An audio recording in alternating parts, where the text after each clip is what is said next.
ਤੇ ਹੁਣ ਥੋੜ੍ਹੀ ਜਿਹੀ ਗੱਲ ਕਰ ਰਹੇ ਹਾਂ ਜਿਹੜਾ ਭਾਰਤ 'ਚ ਕੈਂਸਰ ਜਿਹੜਾ ਤੇਜ਼ੀ ਨਾਲ ਫੈਲ ਰਿਹਾ, ਇਹਦੇ ਨਾਲ ਨੌਜਵਾਨ ਵੀ ਜਿਹੜੇ ਨੇ ਉਹ ਸ਼ਿਕਾਰ ਹੋ ਰਹੇ ਨੇ।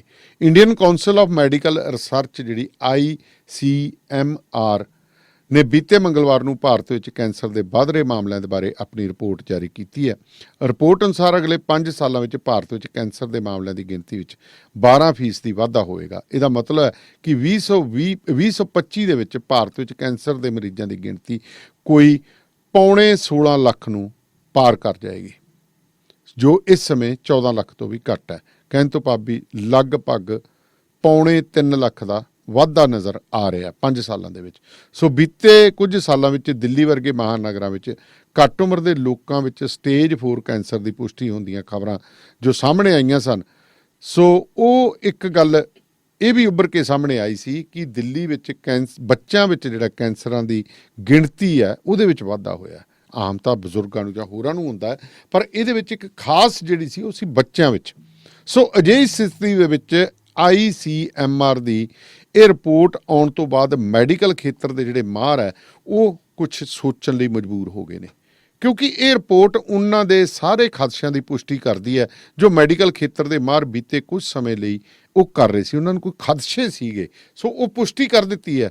ਸੋ ਇਸੇ ਕਰਕੇ ਫੇਫੜਿਆਂ ਦੇ ਕੈਂਸਰ ਦੇ ਮਾਹਰ ਡਾਕਟਰ ਅਰਵਿੰਦ ਕੁਮਾਰ ਕਹਿੰਦੇ ਨੇ ਕਿ ਇਹ ਰਿਪੋਰਟ ਹੈਰਾਨ ਕਰਨ ਵਾਲੀ ਨਹੀਂ ਹੈ, ਕਿਉਂਕਿ ਉਹ ਤਾਂ ਪਹਿਲਾਂ ਹੀ ਕਹਿੰਦੇ ਕਿ ਅਸੀਂ ਇਸ 'ਤੇ ਸ਼ੰਕਾ ਸੀਗਾ, ਕਿਉਂਕਿ ਇਸ ਵਿੱਚ ਸਭ ਕੁਝ ਉਹ ਸ਼ਾਮਲ ਹੈ ਜੋ ਕਹਿੰਦੇ ਅਸੀਂ ਪਿਛਲੇ 5-6 ਸਾਲਾਂ ਤੋਂ ਗਰਾਊਂਡ 'ਤੇ ਦੇਖ ਰਹੇ ਹਾਂ। ਅਤੇ ਬਦਲਾਅ ਜਿਹੜਾ ਤੁਸੀਂ ਕਹਿ ਰਹੇ ਹੋ ਕਿ ਜਿਹੜਾ ਬਦਲਾਅ ਹੈ ਉਸ ਦੇ ਹੀ ਭਵਿੱਖ ਦੇ ਅਨੁਮਾਨ ਨੇ, ਅਤੇ ਇਹ ਰਿਪੋਰਟ ਦਰਅਸਲ ਜ਼ਮੀਨੀ ਹਾਲਾਤ ਦਿਖਾ ਰਹੀ ਹੈ। ਤੰਬਾਕੂ ਇੱਕ ਕੈਂਸਰ ਦਾ ਵੱਡਾ ਕਾਰਨ ਹੈ। ਸ਼ੁਕਰ ਹੈ ਭਾਰਤ ਦੇ ਵਿੱਚ ਤੰਬਾਕੂ ਦੇ ਉੱਤੇ ਇੱਕ ਛੋਟੀ ਜਿਹੀ ਤਸਵੀਰ ਕੈਂਸਰ ਦੀ ਲਾਉਣੀ ਲਾਜ਼ਮੀ ਕਰ ਦਿੱਤੀ ਹੈ, ਪਰ ਜੇ ਕਿਤੇ ਕੋਈ ਸਿੰਗਾਪੁਰ ਜਾਓ ਜਾਂ ਹੋਰ ਦੇਸ਼ਾਂ ਵਿੱਚ ਜਾਓ ਤਾਂ ਤੁਸੀਂ ਸਿਗਰਟ ਅਤੇ ਤੰਬਾਕੂ ਨੂੰ ਡਿਸਪਲੇ ਨਹੀਂ ਕਰ ਸਕਦੇ। ਪਰ ਉੱਥੇ ਸਿੰਗਾਪੁਰ ਦੇ ਵਿੱਚ ਜਾਂ ਇਹ ਚੀਜ਼ ਨੋਟ ਕਰੋਗੇ ਤਾਂ ਤੁਹਾਨੂੰ ਜਿਹੜੀ ਸਿਗਰਟ ਦੀ ਡੱਬੀ ਹੈ ਉਹਦੇ ਵਿੱਚ 70% ਦੇ ਉੱਤੇ ਕੈਂਸਰ ਰਿਲੇਟਡ ਫੋਟੋ ਛਾਪਣੀ ਲਾਜ਼ਮੀ ਹੈ, ਅਤੇ ਉੱਤੇ ਛੋਟਾ ਜਿਹਾ ਟ੍ਰੇਡਮਾਰਕ ਹੁੰਦਾ। ਪਰ ਭਾਰਤ ਦੇ ਵਿੱਚ ਹਜੇ ਕਿਤੇ ਨਾ ਕਿਤੇ ਸਿਗਰਟ ਇੰਡਸਟਰੀ ਦੇ ਅੱਗੇ ਸਾਡਾ ਸਰਕਾਰਾਂ ਜਿਹੜੀਆਂ ਬੌਣੀਆਂ ਨਜ਼ਰ ਆ ਰਹੀਆਂ ਨੇ। ਸੋ ਹੋਰ ਵੀ ਬੜੇ ਕੈਂਸਰ ਨੇ। ਔਰਤਾਂ ਦਾ ਕੈਂਸਰ ਹੈ, ਜਿਹਦੇ ਵਿੱਚ ਗਲੋਬਲ ਬਰਡਨ ਆਫ ਡਿਜ਼ੀਜ਼ਿਜ਼ ਸਟੱਡੀ ਜਿਹੜੀ 1992 ਤੋਂ 90 ਤੋਂ 16 ਅਨੁਸਾਰ ਭਾਰਤ ਵਿੱਚ ਔਰਤਾਂ ਦਾ ਸਭ ਤੋਂ ਵੱਧ ਬ੍ਰੈਸਟ ਕੈਂਸਰ ਦਾ ਮਾਮਲਾ। ਹੁਣ ਸਰਵਾਈਕਲ ਕੈਂਸਰ ਵੀ ਜਿਹੜਾ ਉਹ ਸਾਹਮਣੇ ਆਉਣ ਲੱਗ ਪਿਆ। ਢਿੱਡ ਦਾ ਕੈਂਸਰ ਹੈ, ਕਲੋਨ ਐਂਡ ਰੈਕਟਮ ਅਤੇ ਲਿਪ ਐਂਡ ਕੈਵਿਟੀ ਕੈਂਸਰ ਦੇ ਮਾਮਲੇ ਵੀ ਸਾਹਮਣੇ ਆ ਰਹੇ ਨੇ। So Rajiv Gandhi cancer institute and research centre ਜੋ ਦਿੱਲੀ ਦੇ ਪੀਤਮਪੁਰੇ ਦੇ ਵਿੱਚ ਹੈ, ਫੇਫੜਿਆਂ ਅਤੇ ਬੈਸਟ ਰੇਡੀਏਸ਼ਨ ਸੇਵਾਵਾਂ ਦੇ ਉਹਨਾਂ ਦੇ ਮੁਖੀ ਕੁੰਦਨ ਸਿੰਘ ਚੌਫਾਲ ਨੇ ਜਿਹੜਾ ਇਹ ਗੱਲ ਕਹੀ ਹੈ ਕਿ ਜੇ ਪਿੰਡਾਂ ਅਤੇ ਸ਼ਹਿਰਾਂ ਦੀ ਤੁਲਨਾ ਕੀਤੀ ਜਾਵੇ ਤਾਂ ਪਿੰਡਾਂ ਤੋਂ ਸਰਵਾਈਕਲ ਅਤੇ ਸ਼ਹਿਰਾਂ ਤੋਂ ਕੈਂਸਰ ਜਿਹੜਾ ਛਾਤੀ ਦਾ ਕੈਂਸਰ ਦੇ ਮਾਮਲੇ ਸਾਹਮਣੇ ਆ ਰਿਹਾ। ਸ਼ਾਇਦ ਪਿੰਡਾਂ ਤੋਂ ਸਰਵਾਈਕਲ ਦਾ ਕੈਂਸਰ ਸਾਹਮਣੇ ਆਉਣਾ ਇਹੀ ਕਾਰਨ ਹੋ ਸਕਦਾ ਕਿ ਪਿੰਡਾਂ ਦੇ ਵਿੱਚ ਹਾਲੇ ਔਰਤਾਂ ਸੈਨੇਟਰੀ ਪੈਡਸ ਨਹੀਂ ਵਰਤਦੀਆਂ। ਜਿਹੜੇ ਸੈਨੇਟਰੀ ਪੈਡ ਵਰਤੇ ਜਾ ਰਹੇ ਨੇ ਉਹ ਅਤੀ ਘਟੀਆ ਕਿਸਮ ਦੇ ਹੁੰਦੇ ਨੇ, ਸਸਤੇ ਹੁੰਦੇ ਨੇ। ਸੋ ਕਈ ਔਰਤਾਂ ਤਾਂ ਜਿਹੜਾ ਇਹ ਵੀ ਗੱਲ ਉੱਭਰ ਕੇ ਸਾਹਮਣੇ ਆਉਂਦੀ ਹੈ ਕਿ ਉਹ ਪੁਰਾਣੇ ਗੰਦੇ, ਕਿਉਂਕਿ ਇਹਨੂੰ ਘਿਨਾਉਣਾ ਜਾਂ ਉਹ ਚੀਜ਼ ਮੰਨਦੇ ਭਾਵਨਾ ਹੈਗੀ ਕਈ ਥਾਵਾਂ 'ਤੇ, ਅਤੇ ਕੱਪੜਾ ਵੀ ਜਿਹੜਾ ਵਰਤਦੇ ਨੇ ਉਹ ਵੀ ਗੰਦਾ ਵਰਤ ਲੈਂਦੇ ਨੇ। ਸੋ ਇੱਕ ਬਹੁਤ ਵੱਡਾ ਜਿਹੜਾ ਹੈ ਇਹ ਕਾਰਨ ਮੰਨਿਆ ਜਾਂਦਾ। ਅਤੇ ਸ਼ਹਿਰਾਂ ਦੇ ਵਿੱਚ ਫੈਸ਼ਨੇਬਲ ਕੁੜੀਆਂ ਜਦੋਂ ਹੋ ਜਾਂਦੀਆਂ ਉਹ ਇਹ ਸਮਝਦੀਆਂ ਕਿ ਦੁੱਧ ਚੁੰਘਾਉਣਾ ਬੱਚੇ ਨੂੰ ਜਿਹੜਾ ਹੈ ਜੀ ਉਹਨਾਂ ਦੀ ਜਿਹੜੀ ਡੀਲ ਡੋਲ ਦੇ ਉਹਦੇ ਨੂੰ ਇਫੈਕਟ ਕਰੇਗਾ। ਸੋ ਜਦੋਂ ਦੁੱਧ ਨਹੀਂ ਚੁੰਘਾਉਂਦੀਆਂ ਤਾਂ ਉਹਨਾਂ ਦਾ ਛਾਤੀ ਦਾ ਕੈਂਸਰ ਦੇ ਕਾਰਨ ਬਣ ਜਾਂਦੇ ਨੇ। ਸੋ ਹੁਣ ਆਪਾਂ ਖਬਰਾਂ ਦਾ ਸਿਲਸਿਲਾ ਤੇ ਹੋਰ ਸਾਡੇ ਪੱਤਰਕਾਰ ਸਾਹਿਬਾਨ ਸੀਨੀਅਰ ਜਿਹੜੇ ਜੁੜਦੇ ਨੇ ਸਾਡੇ ਨਾਲ, ਜੀ ਭਾਸਕਰ ਜੀ ਜੁੜ ਗਏ ਨੇ। ਭਾਸਕਰ ਸਾਹਿਬ ਸਤਿ ਸ਼੍ਰੀ ਅਕਾਲ। ਸਤਿ ਸ਼੍ਰੀ ਅਕਾਲ ਜੀ। ਭਾਸਕਰ ਸਾਹਿਬ, ਪੰਜਾਬ ਟੈਕਨੀਕਲ ਯੂਨੀਵਰਸਿਟੀ ਬੜਾ ਲੰਮਾ ਸਮਾਂ ਚਰਚਾ ਦੇ ਵਿੱਚ ਰਹੀ ਹੈ। ਇੱਥੇ ਬੜੇ ਘਪਲੇ ਹੋਏ ਨੇ, ਪਰ ਕਿਸੇ ਦੀ ਜੁਰਤ ਨਹੀਂ ਹੋਈ ਕਿ ਇੱਥੇ ਹੋਏ ਘਪਲਿਆਂ ਦਾ ਪਰਦਾਫਾਸ਼ ਕੀਤਾ ਜਾ ਸਕੇ। 2018 'ਚ ਹੋਇਆ, 2002-03 ਦੇ ਵਿੱਚ ਉਦੋਂ ਵੀ ਬਹੁਤ ਕੁਛ ਹੋਇਆ। ਹੁਣ ਕੀ ਸਮਝਦੇ ਹੋ ਕਿ ਕੋਈ ਇੱਥੇ ਕਾਰਵਾਈਆਂ ਜਿਹੜੀਆਂ ਨੇ ਜੇ ਕੋਈ ਥੋੜ੍ਹੀ ਬਹੁਤੀ ਕੀਤੀ ਹੈ ਤਾਂ ਉਹਦੇ ਵਿੱਚ ਕੀ ਅਪਡੇਟ ਹੈ? ਵਿਜੀਲੈਂਸ ਨੇ ਕੀ ਕੁਛ ਕੀਤਾ ਹੈ? ਵਿਜੀਲੈਂਸ ਡਿਪਾਰਟਮੈਂਟ ਨੇ 2018 ਦੇ ਵਿੱਚ ਪੰਜਾਬ ਟੈਕਨੀਕਲ ਯੂਨੀਵਰਸਿਟੀ ਦੇ farmer vice chancellor Rajneesh Arora, ਉਹ ਬੜਾ ਚਰਚਾ 'ਚ ਰਹੇ ਸੀ। ਬਿਲਕੁਲ, ਉਹ ਬਹੁਤ ਚਰਚਾ 'ਚ ਰਹੇ ਜੀ। ਉਹਨਾਂ ਦੇ ਖਿਲਾਫ ਇੱਕ ਕੇਸ ਦਰਜ ਕੀਤਾ ਸੀਗਾ ਅੰਡਰ ਸੈਕਸ਼ਨ 409 ਔਰ 120B, ਜਿਹਦੇ ਵਿੱਚ ਜਿਹੜਾ ਪ੍ਰੀਵੈਂਸ਼ਨ ਆਫ ਕਰਪਸ਼ਨ ਐਕਟ ਦੇ ਵਿੱਚ ਵੀ ਉਹਨਾਂ ਨੇ ਕੇਸ ਦਰਜ ਕੀਤਾ ਸੀਗਾ ਔਰ ਉਹਨਾਂ ਨੂੰ ਜੇਲ੍ਹ ਦੇ ਅੰਦਰ ਪਾਤਾ ਸੀਗਾ ਔਰ 84 ਦਿਨ ਜੀ ਉਹ ਜੇਲ੍ਹ ਵਿੱਚ ਰਹੇ ਸੀਗੇ। ਔਰ ਬੜਾ ਚਰਚਾ ਦੇ ਵਿੱਚ ਸੀਗਾ ਕਿ ਵੀ ਇੰਨੇ ਵੱਡੇ ਜਿਹੜੇ IIT ਗ੍ਰੈਜੂਏਟ ਪੁਰਾਣੇ ਟਾਈਮ ਦੇ ਔਰ ਬੜੇ ਅੱਛੇ ਐਕੈਡਮਿਸ਼ੀਅਨ ਸੀਗੇ, ਉਹਨਾਂ ਨੂੰ ਕਰਪਸ਼ਨ ਕੇਸ ਦੇ ਵਿੱਚ ਪੜਿਆ ਜਾਣਾ ਔਰ ਖਾਸ ਕਰਕੇ ਉਹ RSS ਦੇ ਇੱਕ ਵੱਡੇ ਲੀਡਰ ਵੀ ਸੀਗੇ। ਯਾਨੀ ਉਹਨਾਂ ਦੀ RSS ਦੇ ਨਾਲ ਬੜੀ ਐਸੋਸੀਏਸ਼ਨ ਸੀਗੀ, ਤਾਂ ਹੀ ਕਰਕੇ ਉਹਨਾਂ ਨੂੰ ਵਾਈਸ ਚਾਂਸਲਰ ਵੀ ਲਾਇਆ ਗਿਆ ਸੀਗਾ ਅਕਾਲੀ ਦਲ ਭਾਜਪਾ ਦੀ ਸਰਕਾਰ ਦੇ ਵਿੱਚ। ਉਹਨਾਂ ਦਿਨਾਂ ਵਿੱਚ ਬੜਾ ਰੌਲਾ ਪਿਆ ਸੀਗਾ ਕਿ ਇਸ ਤਰੀਕੇ, ਔਰ ਉਹਨਾਂ ਦੇ ਉੱਤੇ ਇਲਜ਼ਾਮ ਜਿਹੜੇ ਲੱਗੇ ਸੀਗੇ ਉਹ ਵੀ ਇਹ ਲੱਗੇ ਸੀਗੇ ਕਿ RSS ਦੇ ਕੁਝ ਵੱਡੇ ਆਗੂ ਕਹਿ ਲਓ ਜਾਂ ਉਹਨਾਂ ਦੇ ਐਸੋਸੀਏਟਸ ਕਹਿ ਲਓ, ਉਹਨਾਂ ਨੇ ਉਹਨਾਂ ਨੂੰ ਕਰੋੜਾਂ ਰੁਪਏ ਦਾ ਫਾਇਦਾ ਅਨਆਥੋਰਾਈਜ਼ਡ ਤਰੀਕੇ ਨਾਲ, ਇਲੀਗਲ ਤਰੀਕੇ ਨਾਲ ਜਿਹੜਾ ਪਰਚੇਜ਼ ਵਗੈਰਾ ਤੇ ਬੜਾ ਕੁਝ ਸੀਗਾ ਉਹਦੇ ਵਿੱਚ। ਹਾਂ, ਵਿਜੀਲੈਂਸ ਨੇ ਪੂਰੀ ਰਿਪੋਰਟ ਸਬਮਿਟ ਕੀਤੀ ਸੀਗੀ, ਐਵੀਡੈਂਸਸ ਦਿੱਤੇ ਸੀਗੇ ਔਰ ਉਸ ਤੋਂ ਬਾਅਦ ਹੁਣ ਪਤਾ ਲੱਗਿਆ ਕਿ ਚੁੱਪ-ਚਪੀਤੇ ਵਿਜੀਲੈਂਸ ਨੇ ਉਸ ਦੀ ਕੈਂਸਲੇਸ਼ਨ ਰਿਪੋਰਟ ਕਪੂਰਥਲਾ ਕੋਰਟ ਦੇ ਵਿੱਚ ਪੇਸ਼ ਕਰਤੀ ਔਰ 19 ਤਰੀਕ ਦਾ ਨੋਟਿਸ ਵੀ ਹੋ ਗਿਆ ਸਾਰੇ ਅਕਿਊਜ਼ ਨੂੰ ਕਿ ਕੈਂਸਲੇਸ਼ਨ ਰਿਪੋਰਟ ਐਡਮਿਟ ਵੀ ਹੋ ਗਈ। ਹਾਲਾਂਕਿ ਵਿਜੀਲੈਂਸ ਡਿਪਾਰਟਮੈਂਟ ਦੇ ਉੱਤੇ ਕਈ ਸਵਾਲ ਪਹਿਲੇ ਵੀ ਉੱਠਦੇ ਰਹੇ ਨੇ, ਕਾਰਨ ਕਿ ਜਦ ਪ੍ਰਕਾਸ਼ ਸਿੰਘ ਬਾਦਲ ਉਹਨਾਂ ਦੇ ਖਿਲਾਫ ਕੈਪਟਨ ਅਮਰਿੰਦਰ ਸਿੰਘ ਦੀ ਸਰਕਾਰ ਦੇ ਦੌਰਾਨ ਕੇਸ ਹੋਇਆ ਸੀਗਾ ਤੇ ਜਦੋਂ ਬਾਦਲ ਸਰਕਾਰ ਬਣੀ ਤੇ ਉਹ ਸਾਰੇ ਕੇਸ ਵਿਡਰਾ ਕੀਤੇ ਗਏ ਔਰ ਬਾਦਲ ਸਾਹਿਬ ਬਾਇਜ਼ਤ ਬਰੀ ਕੀਤੇ ਗਏ। ਉਦਾਂ ਹੀ ਕੈਪਟਨ ਸਾਹਿਬ ਦੇ ਖਿਲਾਫ ਬਾਦਲ ਸਰਕਾਰ ਦੇ ਦੌਰਾਨ ਜਿਹੜੇ ਕਰਪਸ਼ਨ ਦੇ ਕੇਸ ਹੋਏ ਸੀਗੇ, ਖਾਸ ਕਰਕੇ ਸਿਟੀ ਸੈਂਟਰ ਤੋਂ ਘੁਟਾਲਾ ਜਿਹੜਾ ਲੁਧਿਆਣਾ ਦਾ ਬੜਾ ਮਸ਼ਹੂਰ ਸੀਗਾ, ਜਦੋਂ ਕੈਪਟਨ ਸਰਕਾਰ ਆਉਂਦੀ ਹੈ ਤੇ ਉਹੀ ਵਿਜੀਲੈਂਸ ਡਿਪਾਰਟਮੈਂਟ ਜਿੰਨੇ 1000 ਪੇਜ ਦੀ ਐਵੀਡੈਂਸਿਸ ਦੀ ਰਿਪੋਰਟ ਕੋਰਟ ਵਿੱਚ ਪੇਸ਼ ਕੀਤੀ ਸੀ, ਉਹ ਸਿਰੇ ਤੋਂ ਮੁੱਕਰ ਜਾਂਦੀ ਹੈ ਔਰ ਕਹਿੰਦੀ ਹੈ ਕਿ ਵੀ ਕੈਪਟਨ ਸਾਹਿਬ ਪਾਕ ਸਾਫ ਨੇ ਔਰ ਉਹ ਇਨਵੈਸਟੀਗੇਸ਼ਨ ਜਿਹੜੇ 1000 ਪੇਜ ਦੇ ਡਾਕੂਮੈਂਟਸ ਪੇਸ਼ ਕੀਤੇ ਗਏ ਸੀ ਉਹਨਾਂ ਦਾ ਜ਼ਿਕਰ ਨਾ ਅਦਾਲਤ ਕਰਦੀ ਹੈ ਨਾ ਵਿਜੀਲੈਂਸ ਡਿਪਾਰਟਮੈਂਟ ਕਰਦੀ ਹੈ ਕਿ ਉਹ ਸਾਰੇ ਐਵੀਡੈਂਸਿਸ ਝੂਠੇ ਸੀ ਜਾਂ ਸੱਚੇ ਸੀਗੇ। ਇਸ ਦੇ ਉੱਤੇ ਕੋਈ ਸਵਾਲ ਨਹੀਂ ਉੱਠਦਾ। ਇੱਕ DSP ਲੈਵਲ ਦਾ ਅਧਿਕਾਰੀ ਉਹਦੇ ਉੱਤੇ ਕੋਈ ਆਬਜੈਕਸ਼ਨ ਲਾਉਂਦਾ ਹੈ ਤੇ ਉਹਦੇ ਖਿਲਾਫ ਵੀ ਕੇਸ ਦਰਜ ਹੁੰਦੇ ਨੇ ਔਰ ਇੱਥੇ ਤੱਕ ਕਿ ਲੋਕ ਇਨਸਾਫ ਪਾਰਟੀ ਦੇ ਸਿਮਰਨਜੀਤ ਸਿੰਘ ਬੈਂਸ ਉਹਨਾਂ ਨੇ ਵੀ ਇਸ ਦੇ ਉੱਤੇ ਆਬਜੈਕਸ਼ਨ ਲਾਇਆ ਸੀ, ਪਰ ਉਹਨਾਂ ਦੀ ਅਦਾਲਤ ਦੇ ਵਿੱਚ ਕਿਸੇ ਜਗ੍ਹਾ ਕੋਈ ਸੁਣਵਾਈ ਨਹੀਂ ਹੋਈ। ਹੁਣ ਫੇਰ ਉਹੀ ਚੀਜ਼ ਕਰਦੇ ਹੋਏ ਵਿਜੀਲੈਂਸ ਨੇ ਕੈਂਸਲੇਸ਼ਨ ਰਿਪੋਰਟ ਪੇਸ਼ ਕਰਤੀ। ਹੁਣ ਕੈਂਸਲੇਸ਼ਨ ਰਿਪੋਰਟ ਦੇ ਉੱਤੇ ਵਿਜੀਲੈਂਸ ਦੇ ਅਧਿਕਾਰੀਆਂ ਨਾਲ ਮੇਰੀ ਗੱਲਬਾਤ ਕਰਨ ਦੀ ਮੈਂ ਕੋਸ਼ਿਸ਼ ਕੀਤੀ, ਪਰ ਕਿਸੇ ਨੇ ਵੀ ਇਸ ਮੁੱਦੇ ਦੇ ਉੱਤੇ ਬਿਲਕੁਲ ਕੁਝ ਵੀ ਕਹਿਣ ਤੋਂ ਇਨਕਾਰ ਕਰਤਾ ਔਰ ਚੁੱਪੀ ਧਾਰੀ ਹੋਈ ਹੈ ਕਿ ਵੀ ਸਿੱਧਾ ਇੱਕ ਤਰੀਕੇ ਨਾਲ ਕਲੈਂਡਸਟਾਈਨ ਮੈਨਰ ਜਿਹਨੂੰ ਅੰਗਰੇਜ਼ੀ 'ਚ ਕਹਿੰਦੇ ਨੇ, ਛੁਪਾ ਕੇ ਉਹ ਕੈਂਸਲੇਸ਼ਨ ਰਿਪੋਰਟ ਪੇਸ਼ ਕਰਨ ਦੀ ਕੋਸ਼ਿਸ਼ ਕੀਤੀ ਗਈ। ਹੁਣ ਦੇਖਣ ਵਾਲੀ ਗੱਲ ਹੈਗੀ ਹੈ ਕਿ ਇੱਕ ਇੰਨੇ ਵੱਡੇ ਜਿਹੜੇ ਐਜੂਕੇਸ਼ਨਲਿਸਟ ਸੀਗੇ ਉਹਨਾਂ ਨੂੰ ਤੁਸੀਂ 84 ਦਿਨ ਵਾਸਤੇ ਜੇਲ੍ਹ 'ਚ ਪਾਇਆ, ਜਾਂ ਤੇ ਜਿਹੜੇ ਐਵੀਡੈਂਸਿਸ ਤੁਹਾਡੇ ਸੀਗੇ ਉਹਨਾਂ ਦੇ ਖਿਲਾਫ ਉਹ ਝੂਠੇ ਸੀਗੇ ਔਰ ਉਹੀ DSP ਜਿਨ੍ਹਾਂ ਨੇ ਜੋ ਕੰਪਲੇਨੈਂਟ ਬਣ ਕੇ ਉਹਨਾਂ ਦੇ ਖਿਲਾਫ FIR ਦਰਜ ਕੀਤੀ ਸੀ, ਉਹੀ ਹੁਣ ਆਪਣੀ ਕੈਂਸਲੇਸ਼ਨ ਰਿਪੋਰਟ ਸਬਮਿਟ ਕਰਦੇ ਨੇ। ਹੁਣ ਉਸ DSP ਨੂੰ, ਉਸ ਵਿਜੀਲੈਂਸ ਡਿਪਾਰਟਮੈਂਟ ਨੂੰ ਕੀ ਅਦਾਲਤ ਨੂੰ ਨਹੀਂ ਪੁੱਛਣਾ ਚਾਹੀਦਾ ਕਿ ਪਹਿਲੇ ਜਿਹੜੇ ਤੁਸੀਂ ਐਵੀਡੈਂਸਿਸ ਪੇਸ਼ ਕੀਤੇ ਸੀਗੇ ਉਹ ਕੀ ਝੂਠੇ ਸੀਗੇ ਔਰ ਝੂਠੇ ਐਵੀਡੈਂਸਿਸ ਪੇਸ਼ ਕਰਨ ਦੀ ਐਵਜ਼ ਦੇ ਵਿੱਚ ਤੁਹਾਡੇ ਖਿਲਾਫ ਕੀ ਕਾਰਵਾਈ ਹੋਣੀ ਚਾਹੀਦੀ ਹੈ। ਇਹ ਤੇ ਸਾਰਾ ਪੋਲੀਟੀਕਲ ਗੇਮ ਹੈਗਾ। ਤੁਹਾਨੂੰ ਇਹ ਪਤਾ ਹੈ ਕਿ ਕੈਪਟਨ ਸਾਹਿਬ ਦੀ ਔਰ ਮੋਦੀ ਸਰਕਾਰ ਦੀ ਕਿੰਨੀ ਕੁ ਬਣਦੀ ਹੈਗੀ ਹੈ ਔਰ ਕਿੱਥੋਂ ਪੇਚ ਘੁੰਮੇ ਹੋਣੇ ਹੈ, ਕਿੱਥੋਂ ਇਹ ਕੋਈ ਪ੍ਰੈਸ਼ਰ ਆਇਆ ਹੋਣਾ ਜਿਹਦੇ ਪਤਾ ਹੀ ਹੈ ਨਾ ਜੀ। ਫਿਰ ਪੇਚ ਤਾਂ ਪਤਾ ਹੀ ਹੈ ਆਪਣੇ ਕੋਲੇ ਜਿਹੜੇ ਦੋ ਅਹਿਮ ਸਾਡੇ ਜਿਹੜੇ ਬਿਊਰੋਕਰੈਟਸ ਨੇ ਉਹਨਾਂ ਦੀਆਂ ਜਿਹੜੀਆਂ ਨਿਯੁਕਤੀਆਂ ਉਹ ਪੇਚਾਂ ਵੱਲ ਤਾਂ ਪਤਾ ਇਸ਼ਾਰਾ ਤਾਂ ਕਰ ਹੀ ਦਿੰਦੀਆਂ ਨੇ ਜੀ ਬਿਲਕੁਲ। ਔਰ ਟੈਕਨੀਕਲ ਐਜੂਕੇਸ਼ਨ ਜਿਹੜੇ ਹੁੰਦੇ ਵੀ ਮੰਤਰੀ ਹੈਗੇ ਆ ਚੰਨੀ ਉਹਨਾਂ ਨੇ ਹੀ ਰਿਕਮੈਂਡ ਕੀਤੀ ਸੀਗੀ FIR ਔਰ ਉਸ ਟਾਈਮ ਦੇ ਟੈਕਨੀਕਲ ਐਜੂਕੇਸ਼ਨ ਦੇ ਪ੍ਰਿੰਸੀਪਲ ਸੈਕਟਰੀ ਹੁੰਦੇ ਸੀਗੇ KS ਪੰਨੂ ਔਰ ਜੋ ਪੋਲਿਊਸ਼ਨ ਬੋਰਡ ਦੇ ਵੀ ਹੁਣ ਚੇਅਰਮੈਨ ਵੀ ਹੈਗੇ ਨੇ ਔਰ ਬੜੇ ਅੱਛੇ ਔਰ ਇਮਾਨਦਾਰ ਅਫਸਰ ਮੰਨੇ ਜਾਂਦੇ ਨੇ। ਉਹਨਾਂ ਨੇ ਵੀ ਆਪਣੀ ਫਾਈਲਿੰਗਸ ਦੇ ਹਿਸਾਬ ਨਾਲ ਕੇਸ ਫਾਈਲ ਕਰਨ ਦੀ ਵਕਾਲਤ ਕੀਤੀ ਸੀਗੀ। ਅੱਜ ਉਹ ਸਾਰੇ ਲੋਕ ਜਿਸ ਆਧਾਰ ਤੇ ਉਹਨਾਂ ਨੇ ਉਹ ਕੇਸ ਫਾਈਲ ਕਰਨ ਦੀ ਵਕਾਲਤ ਕੀਤੀ ਸੀ, ਰਿਕਮੈਂਡੇਸ਼ਨ ਕੀਤੀ ਸੀਗੀ, ਕਿ ਉਹ ਸਾਰੀ ਗੱਲਾਂ ਝੂਠੀ ਸੀਗੀ। ਇਸ ਗੱਲ ਦਾ ਜਵਾਬ ਹੁਣ ਕੌਣ ਦੇਗਾ? ਜਾਂ ਫਿਰ 84 ਦਿਨ ਦਾ ਅਗਰ ਉਹ ਇਮਾਨਦਾਰ ਹੈਗੇ ਨੇ ਔਰ ਉਹਨਾਂ ਦੇ ਖਿਲਾਫ ਕੋਈ ਕਾਰਵਾਈ ਨਹੀਂ ਬਣਦੀ ਤੇ ਉਹਨਾਂ ਦੇ ਜੇਲ੍ਹ ਵਿੱਚ ਰਹਿਣ ਦਾ ਕੰਪਨਸੇਸ਼ਨ ਸਰਕਾਰ ਜਾਂ ਵਿਜੀਲੈਂਸ ਡਿਪਾਰਟਮੈਂਟ ਕੀ ਦੇਗਾ? ਇਹਦੇ ਉੱਤੇ ਇਹ ਗੱਲ ਸਮਝ ਨਹੀਂ ਆਉਂਦੀ ਕਿ ਕਿਸੇ ਵੀ ਅਗਰ ਬੇਕਸੂਰ ਵਿਅਕਤੀ ਦੇ ਖਿਲਾਫ ਤੁਸੀਂ ਇੰਨਾ ਵੱਡਾ ਐਕਸ਼ਨ ਲੈਂਦੇ ਹੋ ਔਰ ਉਸ ਐਕਸ਼ਨ ਲੈਣ ਦੇ ਬਾਵਜੂਦ ਵੀ ਅਗਰ ਤੁਸੀਂ ਨਾਲੇ ਭਾਸਕਰ ਸਾਹਿਬ ਵਿਜੀਲੈਂਸ ਉਹ ਥੋੜਾ ਵੀ ਪੁਲਿਸ ਨੇ ਫੜ ਕੇ ਬੰਦਾ ਚੱਕ ਕੇ ਤੇ ਗੱਡੀ ਸਿੱਟ ਲਿਆ। ਵਿਜੀਲੈਂਸ ਤਾਂ ਪਹਿਲਾਂ ਆਪਦੀ ਇੱਕ ਪੂਰਾ ਜਾਲ ਵਿਛਾਉਂਦੀ ਹੈ, ਪੂਰਾ ਕਿਤਾਬਾਂ ਦਾ ਢਿੱਡ ਭਰਦੀ ਹੈ, ਕਾਗਜ਼ਾਂ ਦੇ ਨਾਲ ਢਿੱਡ ਭਰਦੀ ਹੈ FIR ਦਾ, ਫੇਰ ਕਰਦੀ ਹੈ।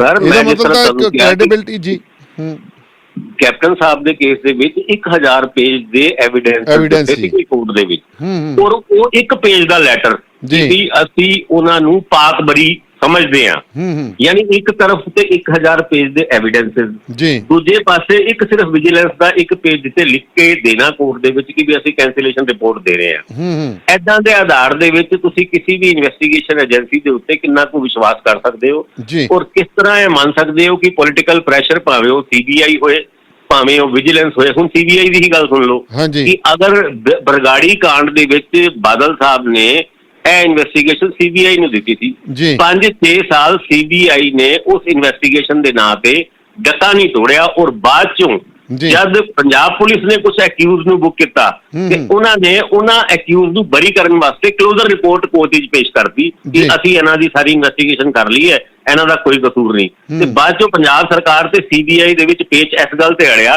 ਜੀ। ਕਿ ਨਹੀਂ ਜੀ ਅਸੀਂ ਨਹੀਂ ਚਾਹੁੰਦੇ ਤੁਸੀਂ ਇਨਵੈਸਟੀਗੇਸ਼ਨ ਕਰੋ। ਉਹ ਇਹ ਕਹਿੰਦੇ ਨੇ ਕਿਉਂਕਿ ਪੰਜਾਬ ਸਰਕਾਰ ਨੇ ਸਾਨੂੰ ਇਨਵੈਸਟੀਗੇਸ਼ਨ ਦਿੱਤੀ ਹੈ ਤੇ ਪੰਜਾਬ ਪੁਲਿਸ ਨੂੰ ਕੋਈ ਹੱਕ ਹੀ ਨਹੀਂ ਇਨਵੈਸਟੀਗੇਸ਼ਨ ਕਰਨ ਦਾ। ਜੀ। ਇਹਦੇ ਵਿੱਚ ਜੇ ਐਕਿਊਜ਼ਡ ਨੇ ਜਾਂ ਜਿਨ੍ਹਾਂ ਨੇ ਉਹ ਹਰਕਤ ਕੀਤੀ ਸੀਗੀ ਜੀ। ਉਹਨਾਂ ਨੂੰ ਤੇ ਪੂਰੀ ਮੌਜ ਹੈਗੀ ਹੈ, ਅਗਰ ਉਹ ਕਸੂਰਵਾਰ ਹੈਗੇ ਤਾਂ ਵੀ ਔਰ ਅਗਰ ਉਹ ਬੇਕਸੂਰ ਹੈਗੇ ਤਾਂ ਵੀ, ਕਿਉਂਕਿ ਇਨਵੈਸਟੀਗੇਸ਼ਨ ਦੇ ਨਾਂ ਤੇ ਸਿਰਫ ਔਰ ਸਿਰਫ ਮਜ਼ਾਕ ਹੁੰਦਾ ਹੈ। ਔਰ ਜੀ। ਇਹ ਵਿਜੀਲੈਂਸ ਦੇ ਡਿਪਾਰਟਮੈਂਟ ਦਾ ਨਵਾਂ ਕਾਰਨਾਮਾ ਆਪਣੇ ਆਪ ਵਿੱਚ ਸ਼ੋਅ ਕਰਦਾ ਹੈ ਕਿ ਸਾਰਾ ਕੁਝ ਪੋਲੀਟੀਕਲ ਪ੍ਰੈਸ਼ਰ ਦੇ ਅੰਤਰਗਤ ਚੱਲਦਾ ਜੀ। ਹੈ। ਭਾਵੇਂ ਜਿਹੜੀ ਆਪੋਜੀਸ਼ਨ ਪਾਰਟੀ ਹੈ, ਜਦ ਕਾਂਗਰਸ ਦੀ ਸਰਕਾਰ ਹੁੰਦੀ ਸੀ ਤੇ ਉਹ ਕਾਂਗਰਸ ਦਾ ਤੋਤਾ ਕਹਿ ਕੇ ਕਹਿੰਦੀ ਸੀ। ਈਵਨ ਸੁਪਰੀਮ ਕੋਰਟ ਨੇ ਵੀ ਸਰਕਾਰ ਦਾ ਤੋਤਾ ਕਹਿ ਕੇ ਸੀਬੀਆਈ ਨੂੰ ਰੈਫਰ ਕੀਤਾ ਸੀਗਾ ਕੋਰਟ ਨੇ, ਜੀ ਜੀ ਜੀ ਔਰ ਉਹ ਗੱਲਾਂ ਹੁਣ ਕਿਸੇ ਨਾ ਕਿਸੇ ਜਗ੍ਹਾ ਸਾਬਿਤ ਹੋ ਰਹੀਆਂ। ਔਰ ਮੈਨੂੰ ਇਹ ਲੱਗਦਾ ਹੈ ਕਿ ਅਦਾਲਤਾਂ ਨੂੰ, ਵਿਜੀਲੈਂਸ ਡਿਪਾਰਟਮੈਂਟ ਨੂੰ ਪੁੱਛਣਾ ਚਾਹੀਦਾ ਹੈ ਕਿ ਜਿਹੜੇ ਪਹਿਲੇ ਤੁਸੀਂ ਸਬੂਤ ਦਿੱਤੇ ਸੀਗੇ ਜੀ। ਡਾਕਟਰ ਰਜਨੀਸ਼ ਅਰੋੜਾ ਦੇ ਖਿਲਾਫ, ਉਹ ਝੂਠੇ ਸੀਗੇ ਤੇ ਉਹ ਝੂਠੇ ਰਿਪੋਰਟ ਜਾਂ ਝੂਠੇ ਐਵੀਡੈਂਸਸ ਬਣਾਉਣ ਦੀ ਐਵਜ਼ ਦੇ ਵਿੱਚ ਕਿਉਂ ਨਾ ਵਿਜੀਲੈਂਸ ਦੇ ਡਿਪਾਰਟਮੈਂਟ ਦੇ ਅਧਿਕਾਰੀਆਂ ਦੇ ਖਿਲਾਫ ਐਕਸ਼ਨ ਲਿੱਤਾ ਜਾਵੇ। ਜੀ ਭਾਵੇਂ ਉਹ ਤੁਲੀ ਲੈਬ ਹੋਏ, ਤੁਲੀ ਲੈਬ ਦੇ ਵਿੱਚ ਜਿਹੜਾ ਹੁਣ ਕਰੋਨਾ ਦੀ ਟੈਸਟ ਅੰਮ੍ਰਿਤਸਰ ਦੇ ਵਿੱਚ ਪ੍ਰਾਈਵੇਟ ਲੈਬ ਹੈ, ਉਹਦੇ ਉੱਤੇ ਐਲੀਗੇਸ਼ਨ ਲੱਗਿਆ ਕਿ ਵੀ ਵਿਜੀਲੈਂਸ ਡਿਪਾਰਟਮੈਂਟ ਨੇ ਛਾਪਾ ਪਾਇਆ ਔਰ ਉਹਨਾਂ ਦੇ ਖਿਲਾਫ ਕੇਸ ਦਰਜ ਕੀਤਾ। ਜਦ ਇਹ ਕੇਸ ਕੋਰਟ ਵਿੱਚ ਆਇਆ ਤੇ ਸਭ ਤੋਂ ਪਹਿਲੇ ਤੇ ਅਦਾਲਤ ਨੇ ਇਹ ਗੱਲ ਕਹੀ ਕਿ ਤੁਹਾਨੂੰ ਕੀ ਹੱਕ ਹੈਗਾ ਕਿ ਪ੍ਰਾਈਵੇਟ ਲੈਬ ਦੇ ਵਿੱਚ ਵਿਜੀਲੈਂਸ ਡਿਪਾਰਟਮੈਂਟ ਵੜ ਕਿੱਦਾਂ ਗਈ। ਔਰ ਇਸ ਮੁੱਦੇ ਤੇ ਵਿਜੀਲੈਂਸ ਡਿਪਾਰਟਮੈਂਟ ਤੋਂ ਕੇਸ ਵਾਪਸ ਲੈ ਕੇ ਕੈਪਟਨ ਸਾਹਿਬ ਨੂੰ ਜਲਦਬਾਜ਼ੀ ਦੇ ਵਿੱਚ ਇੱਕ ਸਿੱਟ ਬਣਾਉਣੀ ਪਈ, ਔਰ ਉਹ ਸਿੱਟ ਦਾ ਵੀ ਕੋਈ ਸਿੱਟਾ ਨਹੀਂ ਨਿਕਲਿਆ। ਸਿੱਟ ਦਾ ਬੇਸਿੱਟਾ ਹੀ ਨਿਕਲਦਾ ਹੈ। ਕਿ ਅੱਜ ਭਾਜਪਾ ਨੇ ਵੀ ਇੱਕ ਜਿਹੜਾ ਉਹ ਇੱਕ ਧਰਨਾ ਲਾਇਆ ਸੀਗਾ ਚੰਡੀਗੜ੍ਹ ਦੇ ਵਿੱਚ, ਜਿਹੜਾ ਉਹ ਸ਼ਰਾਬ ਦੇ ਵਿੱਚ ਨਕਲੀ ਸ਼ਰਾਬ, ਜ਼ਹਿਰੀਲੀ ਸ਼ਰਾਬ ਪੀ ਕੇ ਜਿਹੜੇ 123 ਲੋਕ ਮਰ ਗਏ, ਉਹਦੇ ਵਿੱਚ ਸੀਬੀਆਈ ਇਨਕੁਆਇਰੀ ਦੀ ਮੰਗ ਹੋਣੀ ਚਾਹੀਦੀ ਹੈ। ਔਰ ਇਹੀ ਮੰਗ ਬਾਜਵਾ ਉਹਨਾਂ ਨੇ ਔਰ ਦੁੱਲੋ ਸਾਹਿਬ ਨੇ ਵੀ ਕੀਤੀ ਸੀ।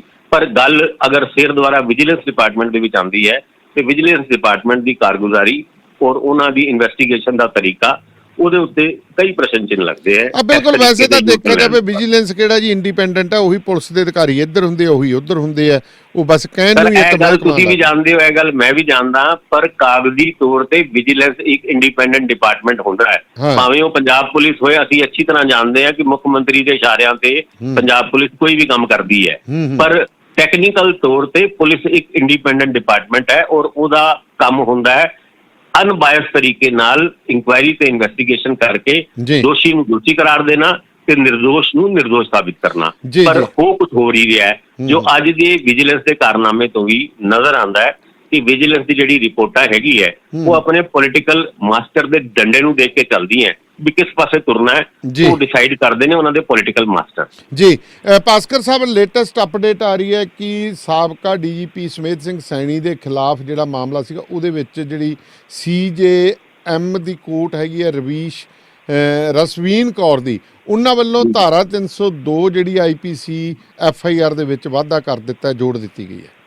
ਜੀ ਉਹ ਤੇ ਗੱਲ ਪਹਿਲੇ ਵੀ ਆ ਗਈ ਸੀ ਕਿ ਜਿਸ ਦਿਨ 2-4 ਦਿਨ ਪਹਿਲੇ ਤੁਸੀਂ ਖਬਰ ਪੜ੍ਹੀ ਹੋਏਗੀ ਜੀ, ਪਰ ਹੁਣ ਉਹਦੀ ਪੁਸ਼ਟੀ ਹੋ ਗਈ ਹੈ ਨਾ ਜੀ। ਗੱਲਾਂ ਤਾਂ ਸਾਹਮਣੇ ਆ ਰਹੀਆਂ ਸੀ ਪਰ ਹੁਣ ਪੁਸ਼ਟੀ ਹੋ ਗਈ ਹੈ ਇਸ ਚੀਜ਼ ਦੀ।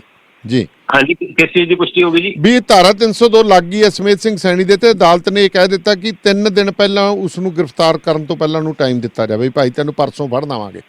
ਹਾਂਜੀ, ਸੁਮੇਧ ਸਿੰਘ ਸੈਣੀ ਉਹਨਾਂ ਦੇ ਖਿਲਾਫ ਜਿਹੜੇ 2 ਉਹਨਾਂ ਦੇ ਖਾਸ ਬੰਦੇ ਸੀਗੇ ਜੀ ਔਰ ਉਸ ਕੇਸ ਦੇ ਵਿੱਚ ਅਕਿਊਜ਼ਡ ਵੀ ਸੀਗੇ, ਉਹੀ ਉਹਦੇ ਖਿਲਾਫ ਗਵਾਹ ਬਣ ਗਏ ਨੇ ਤੇ ਉਹਨਾਂ ਨੇ ਇਹ ਗੱਲ ਕਹੀ ਹੈ ਕਿ ਉਹਦੇ ਕਹਿਣ ਦੇ ਉੱਤੇ ਉਹ ਗਵਾਹਾਂ ਨੂੰ ਧਮਕਾਉਂਦੇ ਸੀਗੇ ਔਰ ਜਿਹੜਾ ਖਾਸ ਕਰਕੇ ਮੁਲਤਾਨੀ ਉਹਨਾਂ ਜਿਨ੍ਹਾਂ ਦੀ ਸੁਸਾਈਡ ਜਾਂ ਜਿਨ੍ਹਾਂ ਦੇ ਮਰਡਰ ਦਾ ਚਾਰਜ ਹੁਣ ਲੱਗਿਆ ਹੈ ਸੁਸਾਈਡ ਦੀ ਵੀ ਗੱਲ ਬੰਦੀ ਸੀ। ਹੁਣ ਧਾਰਾ 302 ਲਾਉਣ ਤੋਂ ਬਾਅਦ ਸੁਮੇਸ਼ ਸਿੰਘ ਸੈਣੀ ਉਹਨਾਂ ਦੀ ਮੁਸ਼ਕਿਲਾਂ ਜ਼ਰੂਰ ਵੱਧ ਗਈ ਹੈ ਔਰ ਉਹ ਭਰਪੂਰ ਕੋਸ਼ਿਸ਼ ਕਰ ਰਹੇ ਨੇ ਕਿ ਕਿਸੇ ਵੀ ਤਰੀਕੇ ਨਾਲ ਇਹਦੀ ਇਨਵੈਸਟੀਗੇਸ਼ਨ ਨੂੰ ਸੂਬੇ ਤੋਂ ਬਾਹਰ ਲਿਜਾਣ ਦੇ ਵਿੱਚ ਕਾਮਯਾਬ ਹੋਣ। ਪਰ ਫਿਲਹਾਲ ਪੰਜਾਬ ਸਰਕਾਰ ਨੇ ਵੀ ਠਾਣ ਲਿਆ ਹੈ, ਪੰਜਾਬ ਪੁਲਿਸ ਨੇ ਵੀ ਠਾਣ ਲਿਆ ਹੈ ਕਿ ਐਸਪੀ ਆਪਣੇ ਸਾਬਕਾ ਡੀਜੀਪੀ ਨੂੰ ਉਹ ਸਬਕ ਸਿਖਾ ਕੇ ਰਹਿਣਗੇ। ਬਹੁਤ ਬਹੁਤ ਧੰਨਵਾਦ ਜੀ ਤੁਹਾਡਾ, ਸ਼ੁਕਰੀਆ। ਧੰਨਵਾਦ। ਸੋ ਆਪਾਂ ਹੁਣ ਗੁਰਦਾਸਪੁਰ ਚੱਲਦੇ ਹਾਂ ਜੀ। ਨਿਤਿਨ ਲੂਥਰਾ ਜੀ ਮੇਰੇ ਨਾਲ ਨੇ। ਨਿਤਿਨ ਜੀ, ਗੁਰਦਾਸਪੁਰ ਦੇ ਵਿੱਚ ਕਹਿੰਦੇ ਗੋਲੀਆਂ ਚੱਲੀਆਂ ਨੇ, ਵੀਡੀਓ ਕਾਫੀ ਚਰਚਾ 'ਚ ਹੈ, ਕੀ ਹੈ ਜੀ ਮਾਮਲਾ?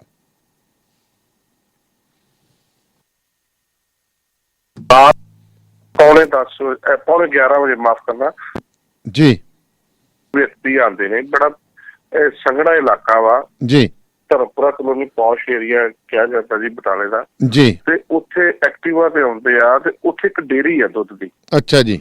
ਰਿਹਾਇਸ਼ ਆ ਤੇ ਡੇਅਰੀ ਵੀ ਆ ਤੇ ਉਹਦੇ ਘਰ ਦੇ ਬਾਹਰ ਖਲੋ ਕੇ, ਜਦਕਿ ਲੋਕ ਉਸ ਟਾਈਮ ਸੈਰ ਕਰਦੇ ਪਏ ਸੀ ਜੀ। ਅਗਰ ਸੀਸੀਟੀਵੀ ਫੁਟੇਜ ਨੂੰ ਖੰਗਾਲੀਏ ਤੇ ਸੈਰ ਕਰਦੇ ਪਏ ਸੀ ਜੀ। ਤੇ ਸੈਰ ਦੌਰਾਨ ਉਹਨਾਂ ਨੇ ਪਹਿਲਾਂ ਖਲੋਤੇ ਉਹਦੇ ਘਰ ਦੇ ਅੱਗੇ ਆ ਕੇ ਤੇ 5 ਰਾਉਂਡ ਜਿਹੜੇ ਫਾਇਰ ਕੀਤੇ ਜੀ। ਤੇ ਉਹਨਾਂ ਦੇ 4 ਤੇ ਜਿਹੜੇ ਲੱਗੇ ਗੇਟ ਤੇ ਤੇ ਇੱਕ ਉਹਨਾਂ ਦੀ ਛੱਤ ਨੂੰ ਲੱਗਾ। ਜਾਨੀ ਨੁਕਸਾਨ ਤੇ ਕੋਈ ਨਹੀਂ ਹੋਇਆ, ਮਾਲੀ ਨੁਕਸਾਨ ਵੀ ਕੋਈ ਨਹੀਂ ਹੋਇਆ, ਪਰ ਇੱਕ ਦਹਿਸ਼ਤ ਦਾ ਮਾਹੌਲ ਜ਼ਰੂਰ ਬਣ ਗਿਆ ਵੀ ਜਦੋਂ 9 ਵਜੇ ਤੋਂ ਬਾਅਦ ਸਰਕਾਰ ਨੇ ਕੱਲ ਦਾ ਕਰਫਿਊ ਰੱਖਿਆ ਹਾਂਜੀ ਤੇ ਅੱਜ ਫਿਰ ਵੀ ਇਹੋ ਜਿਹੀ ਵਾਰਦਾਤ ਹੋ ਜਾਣੀ। ਕਿਤੇ ਨਾ ਕਿਤੇ ਪੁਲਿਸ ਤੇ ਵੀ ਸਵਾਲੀਆ ਨਿਸ਼ਾਨ ਨੇ ਜੀ। ਸੋ ਪੁਲਿਸ ਜਾਂਚ ਕਰ ਰਹੀ ਹੈ ਤੇ ਦੇਖੋ ਨਿਕਲ ਕੇ ਕੀ ਸਾਹਮਣੇ ਆਉਂਦਾ ਹੁਣ। ਵੀ ਘਰ ਵਾਲਿਆਂ ਨੇ ਕਿਸੇ ਤੇ ਲਾਇਆ ਹੋਵੇ ਕੋਈ ਦੁਸ਼ਮਣੀ ਜਾਂ ਕੋਈ ਇਹੋ ਜਿਹੀ ਘਟਨਾ? ਉਹ ਵਪਾਰੀ ਨੇ ਮੱਝਾਂ ਦੇ, ਉਹਨਾਂ ਦਾ ਕਹਿਣਾ ਕਿ ਸਾਡੇ ਕਿਸੇ ਨਾਲ ਦੁਸ਼ਮਣੀ ਕੋਈ ਨਹੀਂ ਜੀ, ਅਸੀਂ ਤਾਂ ਦੁੱਧ ਦਾ ਤੇ ਮੱਝਾਂ ਦਾ ਵਪਾਰ ਕਰਦੇ ਆ। ਸੋ ਆਪਣਾ ਸਾਫ ਸੁਥਰਾ ਜਿਹਾ ਵਪਾਰ ਆ। ਕਹਿੰਦੇ ਨਾ ਸਾਨੂੰ ਕੋਈ ਥ੍ਰੈਡ ਆਈ ਤੇ ਨਾ ਹੀ ਕਿਸੇ ਨਾਲ ਕੋਈ ਦੁਸ਼ਮਣੀ ਹੈ। ਤੇ ਜਾਂਚ ਤੋਂ ਬਾਅਦ ਹੀ ਪਤਾ ਲੱਗੇਗਾ। ਅਗਰ ਦੁਸ਼ਮਣੀ ਕਿਸੇ ਨਾਲ ਨਹੀਂ ਸੀ ਜਾਂ ਕਿਸੇ ਨਾਲ ਕੋਈ ਕਿਹਾ ਸੁਣੀ ਨਹੀਂ ਹੋਈ ਪੈਸੇ ਦਾ ਲੈਣ ਦੇਣ ਦੀ, ਤੇ ਫਿਰ ਗੋਲੀ ਚੱਲਣ ਦਾ ਵੀ ਮਤਲਬ ਨਹੀਂ ਹੈਗਾ। ਕੋਈ ਤਾਂ ਗੱਲ ਨਿਕਲੂਗੀ, ਬਿਲਕੁਲ ਕੋਈ ਨਾ ਕੋਈ ਤਾਂ। ਐਵੇਂ ਤਾਂ ਕੋਈ ਕਮਲਾ ਨਹੀਂ ਹੈਗਾ ਕਿ ਤੁਹਾਡੇ ਤੇ ਘਰੇ ਆ ਕੇ ਬਿਨਾਂ ਗੱਲ ਤੋਂ ਗੋਲੀਆਂ ਚਲਾ ਜੇ। ਤੇ ਪਤਾ ਚੱਲ ਹੈਰੋਇਨ ਬਾਰੇ ਅਪਡੇਟਸ ਕੀ ਨੇ ਜੀ? ਬਾਰਡਰ ਏਰੀਆ ਸਾਡੇ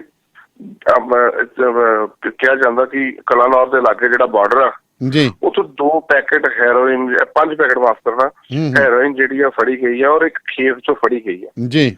ਪੁਲਿਸ ਤਫਤੀਸ਼ ਕਰ ਰਹੀ ਹੈ। BSF ਨੇ ਰਿਕਵਰ ਕੀਤੀ ਹੈ ਤੇ ਪੁਲਿਸ ਨੂੰ ਕੇਸ ਦਿੱਤਾ ਤੇ ਪੁਲਿਸ ਹੁਣ ਜਾਂਚ ਕਰ ਰਹੀ ਹੈ ਜੀ। ਜਿਹੜਾ ਖੇਤ ਦਾ ਮਾਲਕ ਸੀ ਉਹਨੂੰ ਪੁਲਿਸ ਨੇ ਜੋ ਹੈ ਰਾਉਂਡ ਅਪ ਕੀਤਾ ਵਾ ਜੀ ਕਿ ਉਹਦੇ ਖੇਤ ਚ ਕਿੱਦਾਂ ਆਈ। ਪਰ ਹੈਰਾਨਗੀ ਦੀ ਗੱਲ ਹੈ ਕਿ ਫਿਰ ਇੱਕ ਵਾਰ ਜਿਹੜਾ ਪਾਕਿਸਤਾਨ ਵੱਲੋਂ ਇਹ ਸੀ ਖੇਤ ਪਾਣੀ ਜੀ, ਤੇ ਉਸ ਤੋਂ ਪਹਿਲਾਂ ਤੇ 26-27 ਕਿਲੋ ਦੇ ਲਾਗੇ ਕੁਝ ਦਿਨ ਪਹਿਲਾਂ ਡੇਰਾ ਬਾਬਾ ਨਾਨਕ ਸਾਈਡ ਤੋਂ ਆਈ ਸੀ ਔਰ ਉਹ ਵੀ ਉਹਨਾਂ ਨੇ ਬੇੜਾ ਬਣਾ ਕੇ ਤੇ ਰੋੜ ਦਿੱਤਾ ਤੇ ਇੱਕ ਉਹਦਾ ਰੱਸੀ ਦਾ ਹਿੱਸਾ ਜੋ ਸੀ ਉਹ ਪਾਕਿਸਤਾਨ ਵਾਲੇ ਪਾਸੇ ਸੀ, ਬੰਨਿਆ ਦਾ ਸੀ ਉਹਨੂੰ। ਤੇ ਉਸ ਤੋਂ ਬਾਅਦ ਹੁਣ ਫਿਰ ਹੈਰੋਇਨ ਆਣੀ ਜਿਹੜੀ ਆ ਕਿਤੇ ਨਾ ਕਿਤੇ ਕਿਹਾ ਜਾ ਸਕਦਾ ਕਿ ਨਸ਼ੇ ਨੂੰ ਵਧਾਵਾ ਦੇ ਰਿਹਾ ਪਾਕਿਸਤਾਨ, ਤੇ ਪਾਕਿਸਤਾਨ ਵੱਲੋਂ ਸਮਗਲਿੰਗ ਹੁੰਦੀ ਆ ਜੀ ਜੀ। ਹੁਣ ਦੇਖਣ ਵਾਲੀ ਗੱਲ ਹੋਏਗੀ ਕਿ ਜਿਹਦਾ ਖੇਤ ਵਾ ਉਹਦੇ ਕੋਲੋਂ ਕੀ ਨਿਕਲਦਾ, ਕਿਉਂਕਿ ਅਕਸਰ ਦਾਨੇਵਾਲੇ ਸਾਹਿਬ ਜਦੋਂ ਇਹ ਖੇਤ ਕਿਸੇ ਵੀ ਪੰਜਾਬ ਦੇ ਜਾਂ ਹਿੰਦੁਸਤਾਨ ਦੇ ਹਿੱਸੇ ਚ ਆਉਂਦੀ ਆ ਤੇ ਕੋਈ ਸਮਗਲਰ ਫੜਿਆ ਨਹੀਂ ਜਾਂਦਾ। ਉਸਦਾ ਕਾਰਨ ਹੁੰਦਾ ਵੀ ਖੇਪ ਫੜੀ ਜਾਂਦੀ ਆ, ਸਮਗਲਰ ਕੋਈ ਨਹੀਂ ਫੜਿਆ ਜਾਂਦਾ।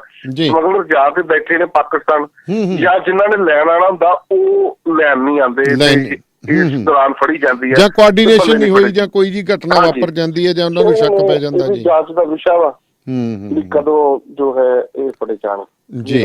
ਸੋ ਬਾਕੀ ਕਰੋਨਾ ਦੀ ਸਥਿਤੀ ਕੀ ਹੈ ਜੀ? ਕਰੋਨਾ ਦੀ ਸਥਿਤੀ ਹੈ ਜੀ 100 ਤੋਂ ਵੱਧ ਇੱਕਦਮ ਕੇਸ ਜਿਹੜਾ ਵਾ ਅੱਜ ਬਲਾਸਟ ਹੋਇਆ ਜ਼ਿਲ੍ਹਾ ਗੁਰਦਾਸਪੁਰ ਦੇ ਵਿੱਚ ਜੀ, ਜਿਹਦੇ ਵਿੱਚ ਡਾਕਟਰ ਵੀ ਨੇ 2 ਤੇ ਪੈਰਾਮੈਡੀਕਲ ਸਟਾਫ ਵੀ ਜੀ ਜੀ।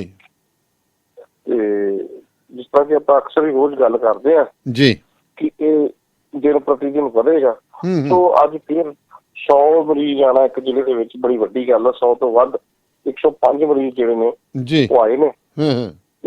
ਸੁਚਾਰਨਾ ਪਏਗਾ ਲੋਕਾਂ ਨੂੰ ਵੀ ਜੀ ਜੀ, ਸਰਕਾਰ ਨੂੰ ਵੀ ਇਹਦੇ ਬਾਰੇ ਜੀ। ਧੰਨਵਾਦ ਜੀ, ਮਿਹਰਬਾਨੀ। ਧੰਨਵਾਦ। ਤੇ ਲੇਟੈਸਟ ਅਪਡੇਟ ਤੁਹਾਡੇ ਨਾਲ ਮੈਂ ਸਾਂਝੀ ਕਰਦਾ ਜੀ, ਜਿਹੜੀ ਸਰੀ ਤੋਂ ਆ ਰਹੀ ਹੈ। ਬ੍ਰਿਟਿਸ਼ ਕੋਲੰਬੀਆ ਗੁਰਦੁਆਰਾ ਕੌਂਸਲ ਵੱਲੋਂ ਜਿਹੜੇ ਪ੍ਰਮੁੱਖ BC ਦੇ ਪ੍ਰਮੁੱਖ ਗੁਰਦੁਆਰਿਆਂ ਦੀ ਨੁਮਾਇੰਦਗੀ ਕਰਦੀ ਹੈ ਇਹ ਸੰਸਥਾ BC ਗੁਰਦੁਆਰਾ ਕੌਂਸਲ ਨੇ ਵੈਨਕੂਵਰ ਇਲਾਕੇ ਦੇ ਨਾਮਵਰ ਸਿੱਖਾਂ ਰਿਪੁਦਮਨ ਸਿੰਘ ਮਲਿਕ, ਬਲਵੰਤ ਸਿੰਘ ਪੰਧੇਰ ਅਤੇ ਇਹਨਾਂ ਦੀ ਦੇਖ-ਰੇਖ ਹੇਠਾਂ ਚਲਾਈ ਜਾ ਰਹੀ ਸਤਨਾਮ ਪ੍ਰਚਾਰ ਰਿਲੀਜੀਅਸ ਸੁਸਾਇਟੀ ਤੇ ਦੋਸ਼ ਲਾਏ ਨੇ ਕਿ ਇਹਨਾਂ ਨੇ BC ਗੁਰਦੁਆਰਾ ਕੌਂਸਲ ਨਾਲ ਮੀਟਿੰਗ ਕਰਕੇ ਦਾਅਵਾ ਕੀਤਾ ਸੀ ਕਿ ਅੱਗੇ ਤੋਂ ਗੁਰੂ ਗ੍ਰੰਥ ਸਾਹਿਬ ਦੇ ਸਰੂਪਾਂ ਦੀ ਛਪਾਈ ਨਹੀਂ ਕਰਨਗੇ, ਪਰ ਇਸ ਵਾਅਦੇ ਤੋਂ ਮੁਨੱਕਰ ਹੋ ਕੇ ਸਰੂਪ ਜਿਹੜੇ ਛਾਪੇ ਗਏ। ਇਸ ਤਰ੍ਹਾਂ ਇਹਨਾਂ ਨੇ ਵਿਸ਼ਵਾਸਘਾਤ ਕੀਤਾ ਹੈ। ਹਾਲਾਂਕਿ ਇਹ ਜਾਣਦੇ ਸਨ ਕਿ ਅਕਾਲ ਤਖਤ ਤੋਂ ਹੁਕਮਨਾਮਾ ਜਾਰੀ ਹੋ ਚੁੱਕਾ ਹੈ ਕਿ ਬਿਨਾਂ ਸ਼੍ਰੋਮਣੀ ਕਮੇਟੀ ਦੀ ਮਨਜ਼ੂਰੀ ਤੋਂ ਕੋਈ ਵੀ ਗੁਰੂ ਗ੍ਰੰਥ ਸਾਹਿਬ, ਗੁਟਕਾ ਸਾਹਿਬਾਨ ਅਤੇ ਪੋਥੀਆਂ ਦੀ ਛਪਾਈ ਨਹੀਂ ਕਰ ਸਕਦਾ। ਫਿਰ ਵੀ ਇਹਨਾਂ ਨੇ ਅਵੱਗਿਆ ਕੀਤੀ ਹੈ। ਸੋ BC ਗੁਰਦੁਆਰਾ ਕੌਂਸਲ ਨੇ ਚੇਤਾਵਨੀ ਦਿੱਤੀ ਹੈ ਕਿ 22 ਅਗਸਤ ਦਿਨ ਸ਼ਨੀਵਾਰ ਸ਼ਾਮ ਤੋਂ ਪਹਿਲਾਂ ਛਾਪੇ ਗਏ ਸਰੂਪ, ਛਪਾਈ ਨਾਲ ਸੰਬੰਧਿਤ ਸਾਰੀ ਮਸ਼ੀਨਰੀ, ਸਮਾਨ ਸਰੀ ਦੇ ਗੁਰੂ ਨਾਨਕ ਸਿੱਖ ਗੁਰਦੁਆਰਾ ਸਾਹਿਬ ਪਹੁੰਚਾ ਦਿੱਤੇ ਜਾਣ, ਵਰਨਾ ਅਗਲਾ ਫੈਸਲਾ ਫਿਰ ਸੰਗਤਾਂ ਖੁਦ ਲੈਣਗੀਆਂ। ਇਹ ਬਿਆਨ ਜਿਹੜਾ ਜੀ ਉਹ ਆਇਆ ਉਹਨਾਂ ਦੇ, ਇਹ ਨੋਟਿਸ ਕਹਿ ਸਕਦੇ ਹੋ। ਤੁਹਾਨੂੰ ਦੱਸ ਦਈਏ ਕਿ ਜਿਵੇਂ ਪਹਿਲਾਂ ਹੀ ਭੱਟੀ ਸਾਹਿਬ ਨਾਲ ਚਰਚਾ ਕਰਕੇ ਗਏ ਹਾਂ ਕਿ ਰਿਪੁਦਮਨ ਸਿੰਘ ਮਲਿਕ ਸਰੀ ਇਲਾਕੇ ਦਾ ਨਾਮਵਰ ਅਮੀਰ ਉਹ ਵਿਅਕਤੀ ਹੈ ਜਿਨ੍ਹਾਂ ਤੇ ਏਅਰ ਇੰਡੀਆ ਬੰਬ ਧਮਾਕੇ ਸੰਬੰਧੀ ਜਿਹੜਾ ਉਹਨਾਂ ਤੇ ਇਲਜ਼ਾਮਤ ਲੱਗੇ ਸਨ, ਮੁਕੱਦਮਾ ਚੱਲਿਆ ਸੀ ਤੇ ਇਸ ਵਿੱਚੋਂ ਉਹ ਬਰੀ ਹੋ ਗਏ ਸਨ। ਸੋ ਸਰੀ ਤੋਂ ਜਿਹੜੀ ਹੈ ਇਹ ਤੁਹਾਡੇ ਨਾਲ ਮੈਂ ਅਪਡੇਟ ਕਰ ਰਿਹਾ। ਸੋ BC ਗੁਰਦੁਆਰਾ ਕੌਂਸਲ ਨੇ ਇਹ ਨੋਟਿਸ ਦੇ ਦਿੱਤਾ ਜੀ। ਇਹ ਉੱਥੋਂ ਦੀ ਤਾਂ ਜਿਹੜੀ ਅੱਜ 21 ਹੋ ਗਈ ਹੈ, ਪਰ ਇਹ 20 ਕੱਲ੍ਹ ਸ਼ਾਮ ਨੂੰ ਆਪਾਂ ਕਹਿ ਸਕਦੇ ਕਿ ਅੱਜ ਤੜਕਸਾਰ ਭਾਰਤੀ ਸਮੇਂ ਅਨੁਸਾਰ ਇਹ ਦਿੱਤਾ ਗਿਆ ਹੋਏਗਾ। ਸੋ ਹੁਣੇ ਮੇਰੇ ਕੋਲ ਇਹ ਖਬਰ ਜਿਹੜੀ ਆ ਪਹੁੰਚੀ ਹੈ। ਸੋ ਹੁਣ ਆਪਾਂ ਫਿਰੋਜ਼ਪੁਰ ਚੱਲਦੇ ਹਾਂ। ਗੁਰਦਰਸ਼ਨ ਸੰਧੂ ਮੇਰੇ ਨਾਲ ਨੇ। ਗੁਰਦਰਸ਼ਨ, ਸਤਿ ਸ਼੍ਰੀ ਅਕਾਲ ਜੀ। ਸਤਿ ਸ਼੍ਰੀ ਅਕਾਲ ਧੰਨਵਾਦ ਸਾਹਿਬ। ਗੁਰਦਰਸ਼ਨ, ਸ਼ਹੀਦ ਭਗਤ ਸਿੰਘ ਦੇ ਬਾਰੇ ਤਾਂ ਲਾਹੌਰ ਦੇ ਵਿੱਚ ਕੀਤੀ ਜਾ ਰਹੀ ਹੈ ਕਿ ਉਹਨਾਂ ਦਾ ਸਨਮਾਨ ਕੀਤਾ ਜਾਵੇ, ਉਹਨਾਂ ਨੂੰ ਬਣਦਾ ਆਦਰ ਮਾਣ ਸਤਿਕਾਰ ਦਿੱਤਾ ਜਾਵੇ, ਪਰ ਜਿੱਥੇ ਜਿਹਨੂੰ ਅਸੀਂ ਸ਼ਹੀਦਾਂ ਦੀ ਧਰਤੀ ਤਾਂ ਵੈਸੇ ਚੜ੍ਹਦੇ ਤੇ ਪੁਰਾਣੇ ਪੰਜਾਬ ਨੂੰ ਹੀ ਕਹਿੰਦੇ ਆ, ਪਰ ਸਾਡੇ ਜਿਹੜਾ ਚੜ੍ਹਦੇ ਪੰਜਾਬ ਦੇ ਵਿੱਚ ਸ਼ਹੀਦ ਊਧਮ ਸਿੰਘ ਦੇ ਜਿਹੜਾ ਚੌਂਕ ਨੂੰ ਲੈ ਕੇ ਤੁਹਾਡੇ ਸ਼ਹਿਰ ਦੇ ਵਿੱਚ ਵਿਵਾਦ ਚੱਲ ਰਿਹਾ। ਬਿਲਕੁਲ ਦਾਨੇਵਾਲੇ ਸਾਹਿਬ, ਤੁਸੀਂ ਦਰੁਸਤ ਫਰਮਾਇਆ ਹੈ। ਲਾਹੌਰ ਦੇ ਵਿੱਚ ਜਿਹੜਾ ਸ਼ਾਮਦਾਨ ਚੌਕ ਆ, ਉੱਥੋਂ ਦੇ ਲਾਹੌਰ ਹਾਈ ਕੋਰਟ ਦੇ ਵਕੀਲ ਇਮਤਿਆਜ਼ ਰਸ਼ੀਦ ਕੁਰੈਸ਼ੀ ਜਿਹੜੇ ਆ, ਉਹ ਸ਼ਹੀਦ ਫਾਊਂਡੇਸ਼ਨ ਜਿਹੜੀ ਸੰਸਥਾ ਸ਼ਹੀਦ ਭਗਤ ਸਿੰਘ ਹੋਣਾ ਦੇ ਨਾਂ ਤੇ ਬਣਾਈ, ਉਹਦੇ ਚੇਅਰਮੈਨ ਨੇ। ਤਾਂ ਸਮੇਂ ਤੇ ਜਿਹੜਾ ਉਹ ਸ਼ਹੀਦ ਦੇ ਨਾਂ ਤੇ, ਕਿਉਂਕਿ ਉਹ ਬਹੁਤ ਜ਼ਿਆਦਾ ਸ਼ਹੀਦ ਨੂੰ ਪਿਆਰ ਕਰਦੇ ਆ, ਸ਼ਹੀਦ ਦੇ ਨਾਂ ਤੇ ਉਹਨਾਂ ਨੇ ਜਿਹੜਾ ਉਹ ਚੌਂਕ ਦੀ ਜਿਹੜੀ ਸਾਰੀ ਕਾਰਵਾਈ ਸੀ ਉਹਨਾਂ ਨੇ ਆਪ ਸਾਂਭੀ ਸੀਗੀ, ਇਮਤਿਆਜ਼ ਰਸ਼ੀਦ ਕੁਰੈਸ਼ੀ ਹੋਣਾ ਨੇ। ਤੇ ਪਰ ਇੱਥੇ ਸਾਨੂੰ ਸ਼ਰਮ ਆਉਣੀ ਚਾਹੀਦੀ ਆ ਕਿ ਸਾਡੇ ਆਪਦੇ ਮੁਲਕ ਦੇ ਵਿੱਚ ਜਿਹੜਾ ਅਸੀਂ ਸ਼ਹੀਦਾਂ ਦੇ ਪ੍ਰਤੀ ਜੇ ਕੋਈ ਗੱਲ ਕਰਦਾ ਤਾਂ ਉੱਥੇ ਮਾਮਲੇ ਦਰਜ ਹੋ ਰਹੇ ਆ। ਸਾਡੇ 2 ਨੌਜਵਾਨਾਂ ਤੇ ਮਾਮਲੇ ਦਰਜ ਹੋਏ, ਬਹੁਤ ਪੁਰਾਣੇ ਸੋਸ਼ਲ ਐਕਟਿਵਿਸਟ ਸੀਗੇ। ਉਸ ਤੋਂ ਬਾਅਦ ਨੈਸ਼ਨਲ ਯੂਥ ਅਵਾਰਡੀ ਗੁਰਨਾਮ ਤੇ ਮਾਮਲਾ ਦਰਜ ਹੋਇਆ ਕਿਉਂਕਿ ਸ਼ਹੀਦ ਊਧਮ ਸਿੰਘ ਚੌਂਕ ਫਿਰੋਜ਼ਪੁਰ ਬਾਰੇ ਉਹਨਾਂ ਨੇ ਗੱਲ ਕੀਤੀ। ਚਲੋ ਹੁਣ ਅਗਲੀ ਗੱਲ ਜਿਹੜੀ ਹੋਈ ਹੈ ਕਿ ਆਮ ਆਦਮੀ ਪਾਰਟੀ ਨੇ ਦੇ 2 MLA ਜਿਹੜੇ ਹੈਗੇ, ਮਨਜੀਤ ਸਿੰਘ ਬਲਾਸਪੁਰ MLA ਨਿਹਾਲ ਸਿੰਘ ਵਾਲਾ ਤੇ ਕੁਲਵੰਤ ਸਿੰਘ ਪੰਡੋਰੀ MLA ਮਹਿਲ ਕਲਾਂ ਜਿਹੜੇ ਹੈਗੇ ਸੀ, ਇਹ ਆਪਣੀ ਜਥੇਬੰਦੀ ਦੇ ਨਾਲ ਜਿਹੜਾ ਇਹਨਾਂ ਦੀ ਡਿਊਟੀ ਇਹਨਾਂ ਦੀ ਪਾਰਟੀ ਵੱਲੋਂ ਲੱਗੀ ਸੀਗੀ। ਇਹਨਾਂ ਨੇ ਫਿਰੋਜ਼ਪੁਰ ਜ਼ਿਲ੍ਹੇ ਦਾ ਜਿਹੜਾ ਆਮ ਆਦਮੀ ਪਾਰਟੀ ਦੇ ਪ੍ਰਧਾਨ ਆ ਜਾਂ ਹੋਰ ਇੱਥੇ ਜਿਹੜੇ ਐਕਟਿਵ ਆਗੂ ਨੇ ਜਿਹੜੇ ਹੈਗੇ, ਇੱਕ ਵਕੀਲ ਵੀ ਨੇ ਫਿਰੋਜ਼ਪੁਰ ਦੇ, ਉਹਨਾਂ ਸਾਰਿਆਂ ਨੂੰ ਨਾਲ ਲੈ ਕੇ ਇਹਨਾਂ ਨੇ ਸ਼ਹੀਦ ਉਧਮ, ਕਿਉਂਕਿ ਬਾਰਿਸ਼ ਜਿਹੜੀ ਕੱਲ ਹੋ ਗਈ ਸੀ, ਇਹਨਾਂ ਦਾ ਧਰਨਾ ਦੇਣ ਦਾ ਜਿਹੜਾ ਉੱਥੇ ਅਨੁਮਾਨ ਹੈਗਾ ਸੀਗਾ ਕਿ ਊਧਮ ਸਿੰਘ ਚੌਂਕ 'ਚ ਇਹਨਾਂ ਧਰਨਾ ਦੇਣਾ। ਕਿਉਂ ਦੇਣਾ ਹੈ? ਕਿਉਂਕਿ ਊਧਮ ਸਿੰਘ ਚੌਂਕ ਦੇ ਵਿੱਚ ਜਿਹੜਾ ਕਲੌਕ ਟਾਵਰ ਲੱਗਣ ਦੀ ਗੱਲ ਹੋ ਰਹੀ ਆ, ਤੇ ਲੋਕਾਂ ਦਾ ਇਹ ਮੰਨਣਾ ਹੈ ਕਿ ਕਲੌਕ ਟਾਵਰ ਜੇ ਲੱਗੂਗਾ ਤਾਂ ਆਉਣ ਵਾਲੇ ਜਿਹੜੇ 5-10 ਸਾਲਾਂ ਦੇ ਬਾਅਦ ਇਸ ਚੌਂਕ ਨੂੰ ਕਲੌਕ ਟਾਵਰ ਵਾਲਾ ਚੌਂਕ ਫਿਰ ਤਾਂ ਘੰਟਾ ਘਰ ਚੌਂਕ ਹੀ ਵੱਜੂਗਾ ਜੀ, ਘੰਟਾ ਘਰ ਚੌਂਕ ਵੱਜੂਗਾ ਤੇ ਸ਼ਹੀਦ ਦਾ ਨਾਂ ਜਿਹੜਾ ਖਤਮ ਹੋ ਜਾਊਗਾ। ਕਿਉਂਕਿ ਕਾਫੀ ਜਿਹੜੀ ਜੱਦੋਜਹਿਦ ਦੇ ਨਾਲ ਇੰਦਰਾ ਗਾਂਧੀ, ਉਸ ਵੇਲੇ ਦੀ ਗੱਲ ਆ ਕਿ ਜਦੋਂ ਇੰਦਰਾ ਗਾਂਧੀ ਨੂੰ ਜਾ ਕੇ ਇੱਥੋਂ ਦੇ ਕੰਬੋਜ ਬਰਾਦਰੀ ਦੇ ਲੋਕ ਮਿਲੇ ਸੀ ਤਾਂ ਇੰਦਰਾ ਗਾਂਧੀ ਨੇ ਫਿਰੋਜ਼ਪੁਰ ਦੇ DC ਨੂੰ ਉਸ ਵੇਲੇ 1978 ਵੇਲੇ ਦੀਆਂ ਗੱਲਾਂ ਨੇ ਸਿੱਧਾ DC ਨੂੰ ਫੋਨ ਕਰਕੇ ਕਿਹਾ ਸੀ ਕਿ ਚੌਂਕ ਦੀ ਜਗ੍ਹਾ ਜਿਹੜੀ ਹੈ ਇਹ ਸ਼ਹੀਦ ਊਧਮ ਸਿੰਘ ਦੇ ਇੱਥੇ ਬੁੱਤ ਲੱਗੇਗਾ ਤੇ ਇਹਦੀ ਜਿਹੜੀ ਸਾਰੀ ਰੱਖ ਰਖਾਵ ਕਮੇਟੀ ਕਰੇਗੀ ਤੇ ਇਹ ਜਿਹੜੀ ਜ਼ਮੀਨ ਹੈ ਕੰਬੋਜ ਬਰਾਦਰੀ ਦੀ ਆ, ਇਹ ਲੀਜ਼ ਤੇ ਜਿਹੜੀ ਹੈਗੀ ਆ ਇਹ ਕਮੇਟੀ ਜਿਹੜੀ ਫਿਰੋਜ਼ਪੁਰ ਦੀ ਉਹਨੂੰ ਦਿੱਤੀ ਜਾਊ। ਹੁਣ ਜਦੋਂ ਵੀ ਉੱਥੇ ਹੁਣੇ ਸ਼ਹੀਦ ਊਧਮ ਸਿੰਘ ਦੇ ਇਸੇ ਚੱਕਰ ਦੇ ਵਿੱਚ ਜਿਹੜੀ ਆਮ ਆਦਮੀ ਪਾਰਟੀ ਨੇ ਧਰਨਾ ਦੇਣਾ ਸੀ, ਪਰ ਬਾਰਿਸ਼ ਹੋ ਗਈ, ਧਰਨਾ ਉਹਨਾਂ ਮੁਲਤਵੀ ਕਰ ਦਿੱਤਾ। ਪਰ ਜੇ ਉਹ ਪਹੁੰਚੇ ਸੀ ਤੇ ਉਹਨਾਂ ਦਾ ਸ਼ਹੀਦ ਨੂੰ ਸਨਮਾਨ ਕਰਨਾ ਬਣਦਾ ਸੀ, ਉਹਨਾਂ ਨੇ ਆ ਕੇ ਸ਼ਰਧਾ ਦੇ ਫੁੱਲ ਭੇਟ ਕੀਤੇ, ਫੁੱਲ ਮਲਾਵਾਂ ਪਾਈਆਂ ਤੇ ਆਪਦੀ ਉਹਨਾਂ ਨੇ ਇੱਕ ਹੋਟਲ 'ਚ ਜਾ ਕੇ ਪ੍ਰੈਸ ਕਾਨਫਰੰਸ ਕਰ ਲਈ। ਹੁਣ ਇਹ 7 ਬੰਦੇ ਜਿਹੜੇ ਨਾਮਜ਼ਦ ਕੀਤੇ, ਉਹਦੇ ਵਿੱਚ MLA ਤੇ ਪਰਚਾ ਨਹੀਂ ਦਿੱਤਾ, ਇੱਕ ਜਿਹੜੇ ਵਕੀਲ ਨੇ ਆਮ ਆਦਮੀ ਪਾਰਟੀ ਦੇ ਉਹਦੇ ਤੇ ਪਰਚਾ ਨਹੀਂ ਦਿੱਤਾ, ਜਿਹੜੇ ਆਮ ਬੰਦੇ ਸੀ ਉਹਨਾਂ ਤੇ ਪਰਚਾ ਦਿੱਤਾ ਕਿਉਂਕਿ MLA ਨੇ ਵੀ ਰੌਲਾ ਪਾ ਲੈਣਾ ਸੀ ਉੱਥੇ ਜਾ ਕੇ ਸੰਸਦ 'ਚ ਤੇ ਵਕੀਲ ਨੇ ਵੀ ਇੱਥੇ ਉਹਦੇ ਨਾਲ ਵਕੀਲ ਭਾਈਚਾਰਾ ਖੜਾ ਹੋ ਜਾਣਾ ਸੀਗਾ। ਤਾਂ ਜਿਹੜੇ ਆਮ ਬੰਦੇ ਸੀ ਉਹਨਾਂ ਤੇ ਮਾਮਲਾ ਦਰਜ 188 ਦਾ ਕਰਤਾ ਜੀ। ਇਹਨਾਂ ਨੇ ਬੜੀ ਉਹ ਭੰਗ ਕੀਤੀ ਹੈ ਜੀ, ਮਾਸਕ ਨਹੀਂ ਪਾਇਆ ਸੀ, ਦੂਰੀ ਨਹੀਂ ਰੱਖੀ, ਜਦੋਂ ਕਿ ਸਾਰਿਆਂ ਨੇ ਮਾਸਕ ਪਾਏ ਸੀਗੇ ਜਿੰਨੇ ਕੁ ਅਸੀਂ ਫੋਟੋਆਂ ਦੇ ਵਿੱਚ ਵੇਖੇ।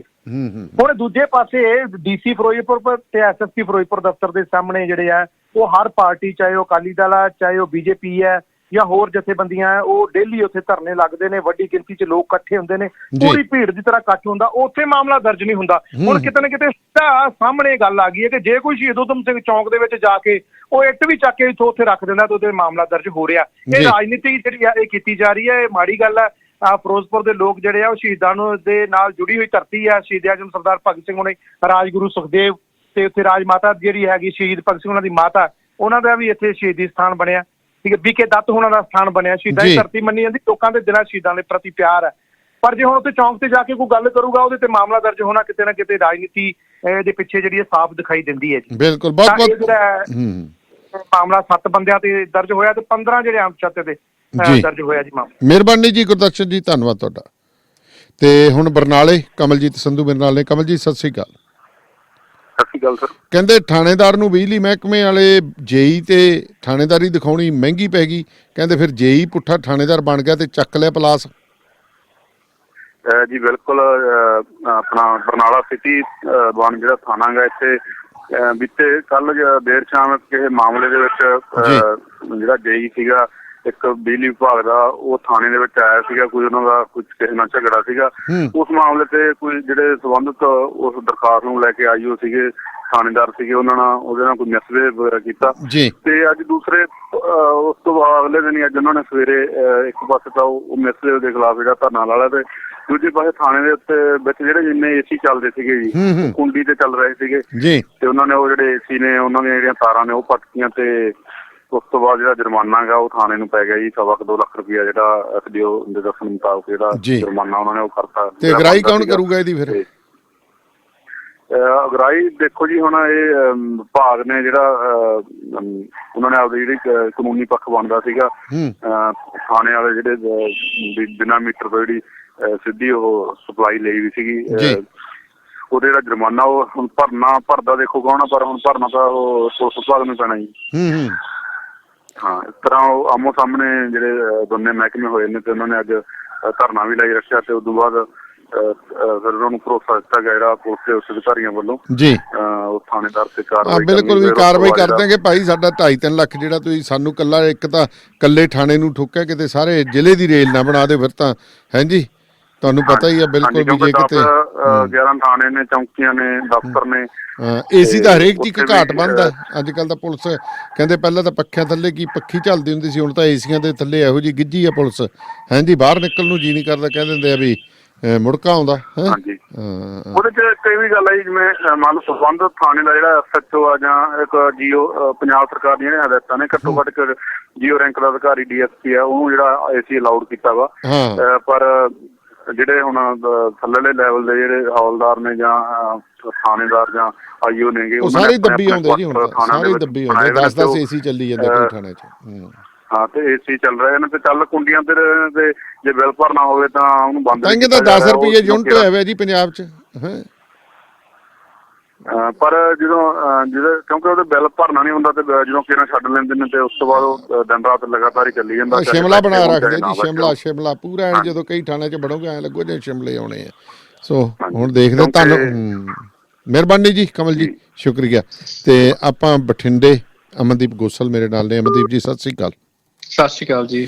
ਅਮਨਦੀਪ ਕਹਿੰਦੇ ਰਫਲਾਂ ਰੱਖਣ ਦੇ ਸ਼ੌਂਕੀ ਬਠਿੰਡੇ ਵਾਲਿਆਂ ਦੇ ਗਾਣਾ ਬਣਿਆ ਸੀ, ਬਠਿੰਡੇ ਵਾਲੇ ਉਹ ਸੁਖਵਿੰਦਰ ਸੁੱਖੀ ਨੇ ਗਾਇਆ ਸੀਗਾ ਤੇ ਹੁਣ ਕਹਿੰਦੇ ਵੀ ਬੜੀ ਜਿਹੜਾ ਕਹਿੰਦੇ ਆ ਕਿ ਸ਼ਰੇਆਮ ਦਿਨ ਦਿਹਾੜੇ ਗੋਲੀਆਂ ਚੱਲੀਆਂ ਨੇ। ਕਿੱਥੇ ਕੀ ਮਾਮਲਾ ਜੀ? ਇਹ ਕਿੱਥੇ ਘਟਨਾ ਵਾਪਰੀ ਹੈ, ਕਿਹੜੇ ਇਲਾਕੇ 'ਚ ਵਾਪਰੀ ਹੈ?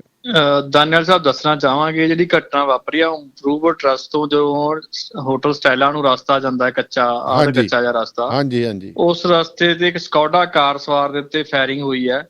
ਉਹਦੇ ਗੋਲੀਆਂ ਵੱਜੀਆਂ ਨੇ, ਜਿਸ ਨੂੰ ਪਹਿਲਾਂ ਪ੍ਰਾਈਵੇਟ ਹਸਪੀਟਲ ਲੈ ਕੇ ਗਏ ਸੀ ਤੇ ਫਿਰ ਉਸ ਤੋਂ ਬਾਅਦ ਜਿਹੜਾ ਉਹਨੂੰ PGI ਚੰਡੀਗੜ੍ਹ ਰੈਫਰ ਕਰ ਦਿੱਤਾ ਗਿਆ ਜੀ।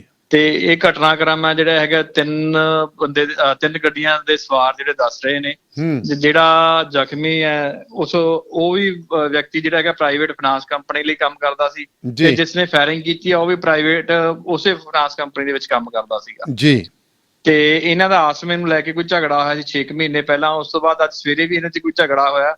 ਉਸ ਤੋਂ ਬਾਅਦ ਜਿਹੜਾ ਹੈਗਾ ਇਹ ਘਟਨਾਕ੍ਰਮ ਨੂੰ ਅੰਜਾਮ ਦਿੱਤਾ ਗਿਆ। ਕਰੀਬ ਉੱਥੇ ਜਿਹੜਾ ਹੈਗਾ 8 ਜਿਹੜੇ ਖੋਲ ਮੌਕੇ ਤੇ ਜਿਹੜੇ ਹੈਗੇ ਆ ਮਿਲੇ ਨੇ ਪੁਲਿਸ ਨੂੰ, 12 ਬੋਰ ਦੇ ਤੇ 315 ਬੋਰ ਦੇ ਜੀ। ਤੇ ਦੇਖੋ ਇਹ ਇਸ ਢੰਗ ਨਾਲ ਇੰਨਾ ਜ਼ਿਆਦਾ ਜਿਸ ਤਰ੍ਹਾਂ ਇਹਨਾਂ ਨੇ ਹੁਣ ਤੱਕ ਮਚਾਇਆ ਵੀ ਜਦੋਂ ਗੱਡੀ ਤੇ ਫਾਇਰਿੰਗ ਕੀਤੀ ਗਈ ਇੱਕ ਪਾਸਿਓਂ ਗੋਲੀ ਲੱਗ ਕੇ ਦੂਜੇ ਪਾਸੇ ਨਿਕਲ ਗਈ। ਦੱਸੋ ਉਸ ਤੋਂ ਇਲਾਵਾ ਵੀ ਗੱਡੀ ਦੇ ਉੱਪਰ ਬੇਸਬਾਲਾਂ ਤੇ ਟੱਬਿਆਂ ਨਾਲ ਜਿਹੜਾ ਹਮਲਾ ਕੀਤਾ ਗਿਆ ਵੀ ਉਹ ਪੂਰੀ ਇਸ ਜਿਹੜੇ ਫਰਾਕ ਦੇ ਵਿੱਚ ਆਏ ਸੀਗੇ ਕਿ ਬੰਦੇ ਨੂੰ ਖਤਮ ਹੀ ਕਰਕੇ ਜਾਣਾਗਾ ਜੀ। ਪਰ ਇਸ ਦੌਰਾਨ ਜਿਹੜਾ ਹੈਗਾ ਪੁਲਿਸ ਤੋਂ ਪਹੁੰਚਣ ਤੋਂ ਪਹਿਲਾਂ ਹੀ ਉਹਦੇ ਸਾਥੀ ਜਿਹੜੇ ਜ਼ਖਮੀ ਦੇ ਸਾਥੀ ਸੀ ਉਹਨੂੰ ਗੱਡੀ ਚੋਂ ਕੱਢ ਕੇ ਲੈ ਗਏ ਤੇ ਪ੍ਰਾਈਵੇਟ ਹਸਪੀਟਲ 'ਚ ਐਡਮਿਟ ਕਰਾਤਾ, ਜਿੱਥੋਂ ਨੂੰ ਇਲਾਜ ਲਈ ਜਿਹੜਾ ਹੈਗਾ ਕਿ ਚੰਡੀਗੜ੍ਹ ਰੈਫਰ ਕਰ ਦਿੱਤਾ ਗਿਆ। ਫਿਲਹਾਲ ਪੁਲਿਸ ਇਸ ਮਾਮਲੇ ਉੱਤੇ ਕੁਝ ਵੀ ਦੱਸਣ ਨਹੀਂ। ਅਮਨਦੀਪ ਕਿੱਥੋਂ ਦੇ ਦੱਸੇ ਜਾ ਰਹੇ ਨੇ ਇਹ ਬੰਦੇ? ਇਹ ਮੁੰਡਾ ਜਿਹੜਾ ਜ਼ਖਮੀ ਹੈ ਜੀ ਇਹ ਲੱਕੀ ਹੈ, ਕੋਈ ਆਪਣਾ ਜਿਹੜਾ ਲੈਨੋਪਾਰ ਏਰੀਏ 'ਚ ਰਹਿੰਦੇ ਆ, ਪਰਸਰਾਮ ਜਾਂ ਪ੍ਰਤਾਪ ਨਗਰ ਦਾ ਰਹਿਣ ਵਾਲਾ ਹੈਗਾ। ਇਹ ਪ੍ਰਾਈਵੇਟ ਕੰਪਨੀ ਦੀ ਰਿਕਵਰੀ ਏਜੰਟ ਦਾ ਕੰਮ ਕਰਦੇ ਸੀ। ਜਿਹੜੇ ਗੋਲੀਆਂ ਮਾਰਨ ਵਾਲੇ ਨੇ ਉਹ ਵੀ ਪ੍ਰਾਈਵੇਟ ਉਸੇ ਕੰਪਨੀ ਦੇ ਵਿੱਚ ਰਿਕਵਰੀ ਏਜੰਟ। ਫਿਰ ਗੱਲ ਤੁਸੀਂ ਵੀ ਸਿਆਣੇ, ਰਿਕਵਰੀ ਏਜੰਟ ਕੋਈ ਭਲੇ ਮਾਨਸ ਤਾਂ ਹੁੰਦੇ ਨਹੀਂ, ਲੱਠ ਮਾਰੀ ਹੁੰਦੇ। ਤੇ ਅਸੀਂ ਮੇਰੇ ਵਰਗੇ ਨੂੰ ਕੌਣ ਠਿਆਨੀ ਮੋੜਦਾ? ਬਿਲਕੁਲ ਜੀ। ਇਹ ਜਿਹੜਾ ਗੋਲੀਆਂ ਮਾਰਨ ਵਾਲੇ ਨੇ ਉਹਨਾਂ ਦਾ ਪਿਛੋਕੜ ਵੀ ਪਹਿਲਾਂ ਬਦਮਾਸ਼ੀ ਵਾਲਾ ਦੱਸਿਆ ਜਾ ਰਿਹਾ ਹੈਗਾ ਜੀ ਜੀ। ਤੇ ਫਿਲਹਾਲ ਪੁਲਿਸ ਵੱਲੋਂ ਅਧਿਕਾਰਕ ਪੁਸ਼ਟੀ ਨਹੀਂ ਕੀਤੀ ਗਈ, ਪਰ ਜਿਹੜੇ ਅਫਵਾਹਾਂ ਦਾ ਦੌਰ ਪੂਰੀ ਤਰ੍ਹਾਂ ਗਰਮ ਹੈ ਸ਼ਹਿਰ ਦੇ ਵਿੱਚ ਵੀ ਫਲਾਣੇ ਬੰਦੇ ਨੇ ਫਾਇਰ ਕੀਤੇ ਨੇ। ਇਹ ਤਾਂ ਹੁਣ ਪੁਲਿਸ ਜਾਂਚ ਦੌਰਾਨ ਨਾਲ ਜਿਹੜਾ ਹੈਗਾ ਸਾਹਮਣੇ ਆਊਗਾ ਵੀ ਕਿਹੜੇ ਵਿਅਕਤੀ ਇਸ ਘਟਨਾਕ੍ਰਮ 'ਚ ਸ਼ਾਮਲ ਸੀਗੇ। ਫਿਲਹਾਲ 3 ਗੱਡੀਆਂ ਦੀ ਜਿਹੜੀ ਹੈਗੀ ਵੀਡੀਓ ਜ਼ਰੂਰ ਸਾਹਮਣੇ ਆਈ ਹੈ ਜੋ ਮੌਕਾ ਇਹ ਵਾਰਦਾਤ ਤੇ ਉੱਥੇ ਮੌਜੂਦ ਸੀ ਜਦੋਂ ਇਹ ਸਾਰਾ ਘਟਨਾਕ੍ਰਮ ਜਿਹੜਾ ਹੈਗਾ ਵਾਪਰਿਆ ਜੀ ਜੀ। ਸੋ ਪੁਲਿਸ ਨੇ ਚੁੱਪੀ ਧਾਰ ਲਈ ਹੈ ਜੀ ਇਸ ਮਾਮਲੇ 'ਚ? ਬਿਲਕੁਲ ਜੀ। ਇਸ ਮਾਮਲੇ ਉੱਤੇ ਸਿਰਫ ਜਾਂਚ ਦੇ ਨਾਂ ਦੇ ਉੱਤੇ ਕਿਹਾ ਜਾ ਰਿਹਾ ਵੀ ਅਸੀਂ ਜਾਂਚ ਕਰ ਰਹੇ ਹਾਂ, ਉਸ ਤੋਂ ਬਾਅਦ ਹੀ ਜਿਹੜਾ ਕੋਈ ਖੁਲਾਸਾ ਕਰ ਪਾਵਾਂਗੇ ਤੇ ਅੱਗੇ ਕੀ ਕਾਰਵਾਈ ਜਾਂ ਕਿਹੜੇ ਲੋਕ ਸਾਹਮਣੇ ਆਉਂਦੇ ਨੇ ਇਹ ਟਾਈਮ ਦੱਸੇਗਾ। ਤੇ ਕਰੋਨਾ ਕੀ ਬੋਲਦਾ ਜੀ? ਕਰੋਨਾ ਦੇਖੋ ਫਿਲਹਾਲ ਬਠਿੰਡਾ ਦੇ ਵਿੱਚ ਸਥਿਤੀ ਦੁਬਾਰਾ ਸੁਧਰਨੀ ਸ਼ੁਰੂ ਹੋ ਗਈ ਹੈ ਜੀ ਜੇ ਆਪਾਂ ਦੇਖਿਆ ਜਾਵੇ। ਤੇ ਜਿਹੜਾ ਹੈਗਾ ਅੱਜ ਤੋਂ ਦੁਬਾਰਾ ਕਰਫਿਊ ਦਾ ਦੌਰ ਵੀ ਸ਼ੁਰੂ ਹੋ ਗਿਆ, ਪਰ ਇਸ ਕਰਫਿਊ ਨੂੰ ਲੈ ਕੇ ਹਲੇ ਵੀ ਜਿਹੜਾ ਲੋਕ ਸਖਤੀ ਨਹੀਂ ਦਿਖਾ ਰਹੇ ਹੈਗੇ। ਉਵੇਂ ਦੁਕਾਨਾਂ ਖੁੱਲੀਆਂ ਨੇ। ਅੱਜ ਬਠਿੰਡਾ ਦੇ ਵਿੱਚ ਜਿਹੜੇ ਹੈਗੇ ਆ ਜੀ ਅੱਜ ਪੋਜ਼ਿਟਿਵ ਮਾਮਲੇ ਜਿਹੜੇ ਆਏ ਆ ਜੀ 231 ਕੇਸ ਆਏ ਆ ਟੋਟਲ, ਠੀਕ ਹੈ ਜੀ। 23 ਡੈਥ ਹੋ ਚੁੱਕੀਆਂ ਹੈਗੀਆਂ। 705 ਜਿਹੜੇ ਐਕਟਿਵ ਕੇਸ ਨੇ ਇਸ ਟਾਈਮ ਜੀ ਚੱਲ ਰਹੇ ਨੇ ਜੀ। ਤੇ ਫਿਲਹਾਲ ਜਿਹੜਾ ਕਰੋਨਾ ਜਿਹੜਾ ਹੈਗਾ ਦੂਜੇ ਦਿਨਾਂ ਨਾਲੋਂ ਆਪਾਂ ਕਹਿ ਦਈਏ ਵੀ ਥੋੜਾ ਜਿਹਾ ਫਰਕ ਹੈ ਅੱਗੇ ਨਾਲੋਂ, ਪਰ ਕਰਫਿਊ ਦਾ ਅਸਰ ਹਾਲੇ ਦੇਖਣ ਨੂੰ ਨਹੀਂ ਮਿਲ ਰਿਹਾ ਬਠਿੰਡਾ ਦੇ ਵਿੱਚ ਜੀ ਜੀ। ਮਿਹਰਬਾਨੀ ਅਮਨਦੀਪ ਜੀ, ਤੁਸੀਂ ਸਾਡੇ ਨਾਲ ਜੁੜੇ, ਧੰਨਵਾਦ ਤੁਹਾਡਾ, ਬਹੁਤ ਧੰਨਵਾਦ ਜੀ। ਸੋ ਇਹ ਸਨ ਅਮਨਦੀਪ ਗੋਸਲ ਜੀ। ਖਬਰਾਂ ਦਾ ਸਿਲਸਿਲਾ ਇੱਥੇ ਹੀ ਸਮਾਪਤ ਕਰਦੇ ਹੋਏ ਤੁਹਾਡੇ ਤੋਂ ਮੈਂ ਗੁਜ਼ਾਰਿਸ਼ ਕਰਦਾ ਕਿ ਰੇਡੀਓ ਪੰਜਾਬ ਟੂਡੇ ਦੇ ਪੇਜ ਦੇ ਉੱਤੇ ਗੁਜਰਾਤ ਦੇ ਸਾਬਕਾ DGP ਨਾਲ ਕੁਝ ਅਜਿਹੀਆਂ ਗੱਲਾਂ ਕੀਤੀਆਂ ਨੇ, ਕੁਝ ਉਹਨਾਂ ਤੋਂ ਗੱਲਾਂ ਕਢਾਉਣ ਦੀ ਵੀ ਕੋਸ਼ਿਸ਼ ਕੀਤੀ, ਇਸ਼ਾਰੇ ਦੇ ਵਿੱਚ ਉਹ ਕਹਿ ਵੀ ਬਹੁਤ ਕੁਝ ਗਏ ਨੇ। ਸੋ ਜ਼ਰੂਰ ਸੁਣਨਾ, ਕਿਉਂਕਿ ਜਦੋਂ ਰਾਈਟਸ ਹੋਏ ਸੀਗੇ ਉਦੋਂ ਇਹ ਉਸੇ ਇਲਾਕੇ ਦੇ ਵਿੱਚ ਤੈਨਾਤ ਸਨ, ਫਿਰ ਮੁੜ ਕੇ ਪੁਲਿਸ ਮੁਖੀ ਰਹੇ ਨੇ। ਸੋ ਇਹਨਾਂ ਨਾਲ ਅਸੀਂ ਗੱਲਬਾਤ ਕੀਤੀ ਹੈ, ਪਲੀਜ਼ ਜ਼ਰੂਰ ਸੁਣਿਓ। ਚਿਤਰੰਜਨ ਸਿੰਘ ਹੋਰਾਂ ਦੇ ਨਾਲ ਬਠਿੰਡੇ ਦੇ ਜੰਮਪਲ ਨੇ। ਸੋ ਰੇਡੀਓ ਪੰਜਾਬ ਟੂਡੇ ਦਾ ਪ੍ਰੋਗਰਾਮ ਸ਼ਮਾਦਾਨ ਸਮਾਪਤ ਕਰਨ ਤੋਂ ਪਹਿਲਾਂ ਮੈਂ ਫਿਰ ਤੁਹਾਨੂੰ ਗੁਜ਼ਾਰਿਸ਼ ਕਰਦਾ ਕਿ ਜੇਕਰ ਤੁਸੀਂ ਕਿਸੇ ਪ੍ਰਕਾਰ ਨਾਲ ਕੋਈ ਵੀ ਪ੍ਰੋਗਰਾਮ ਜਿਹੜਾ ਤੁਸੀਂ ਸਪਾਂਸਰ ਕਰਨਾ ਚਾਹੁੰਦੇ ਹੋ ਤਾਂ ਮੇਰੇ ਨਾਲ ਤੁਸੀਂ ਸੰਪਰਕ ਕਰ ਸਕਦੇ ਹੋ 9780141741 ਤੇ 9780141741 ਦੇ ਉੱਤੇ। ਹੁਣ ਪ੍ਰੋਗਰਾਮ ਗੀਤ ਬਹਾਰ ਦਾ ਤੁਸੀਂ ਰਿਪੀਟ ਸੁਣੋਗੇ ਤੇ ਫਿਰ 9:30 ਵਜੇ ਤੁਸੀਂ ਪ੍ਰੋਗਰਾਮ ਸ਼ਮਾਦਾਨ ਦਾ ਰਿਪੀਟ ਸੁਣੋਗੇ। ਫਿਲਹਾਲ ਮੈਨੂੰ ਸਵਰਨ ਸਿੰਘ ਦਾਨੇਵਾਲ ਨੂੰ ਦਿਓ ਜੀ ਇਜਾਜ਼ਤ। ਬਹੁਤ ਬਹੁਤ ਸ਼ੁਕਰੀਆ, ਮਿਹਰਬਾਨੀ। ਤੇ ਹੁਣ ਮਿਲਾਂਗੇ ਜੀ ਆਪਾਂ ਸੋਮਵਾਰ ਨੂੰ। ਸੋ ਸੋਮਵਾਰ ਨੂੰ ਤੁਹਾਡੇ ਨਾਲ ਮੁਲਾਕਾਤ ਹੋਏਗੀ। ਧੰਨਵਾਦ ਜੀ।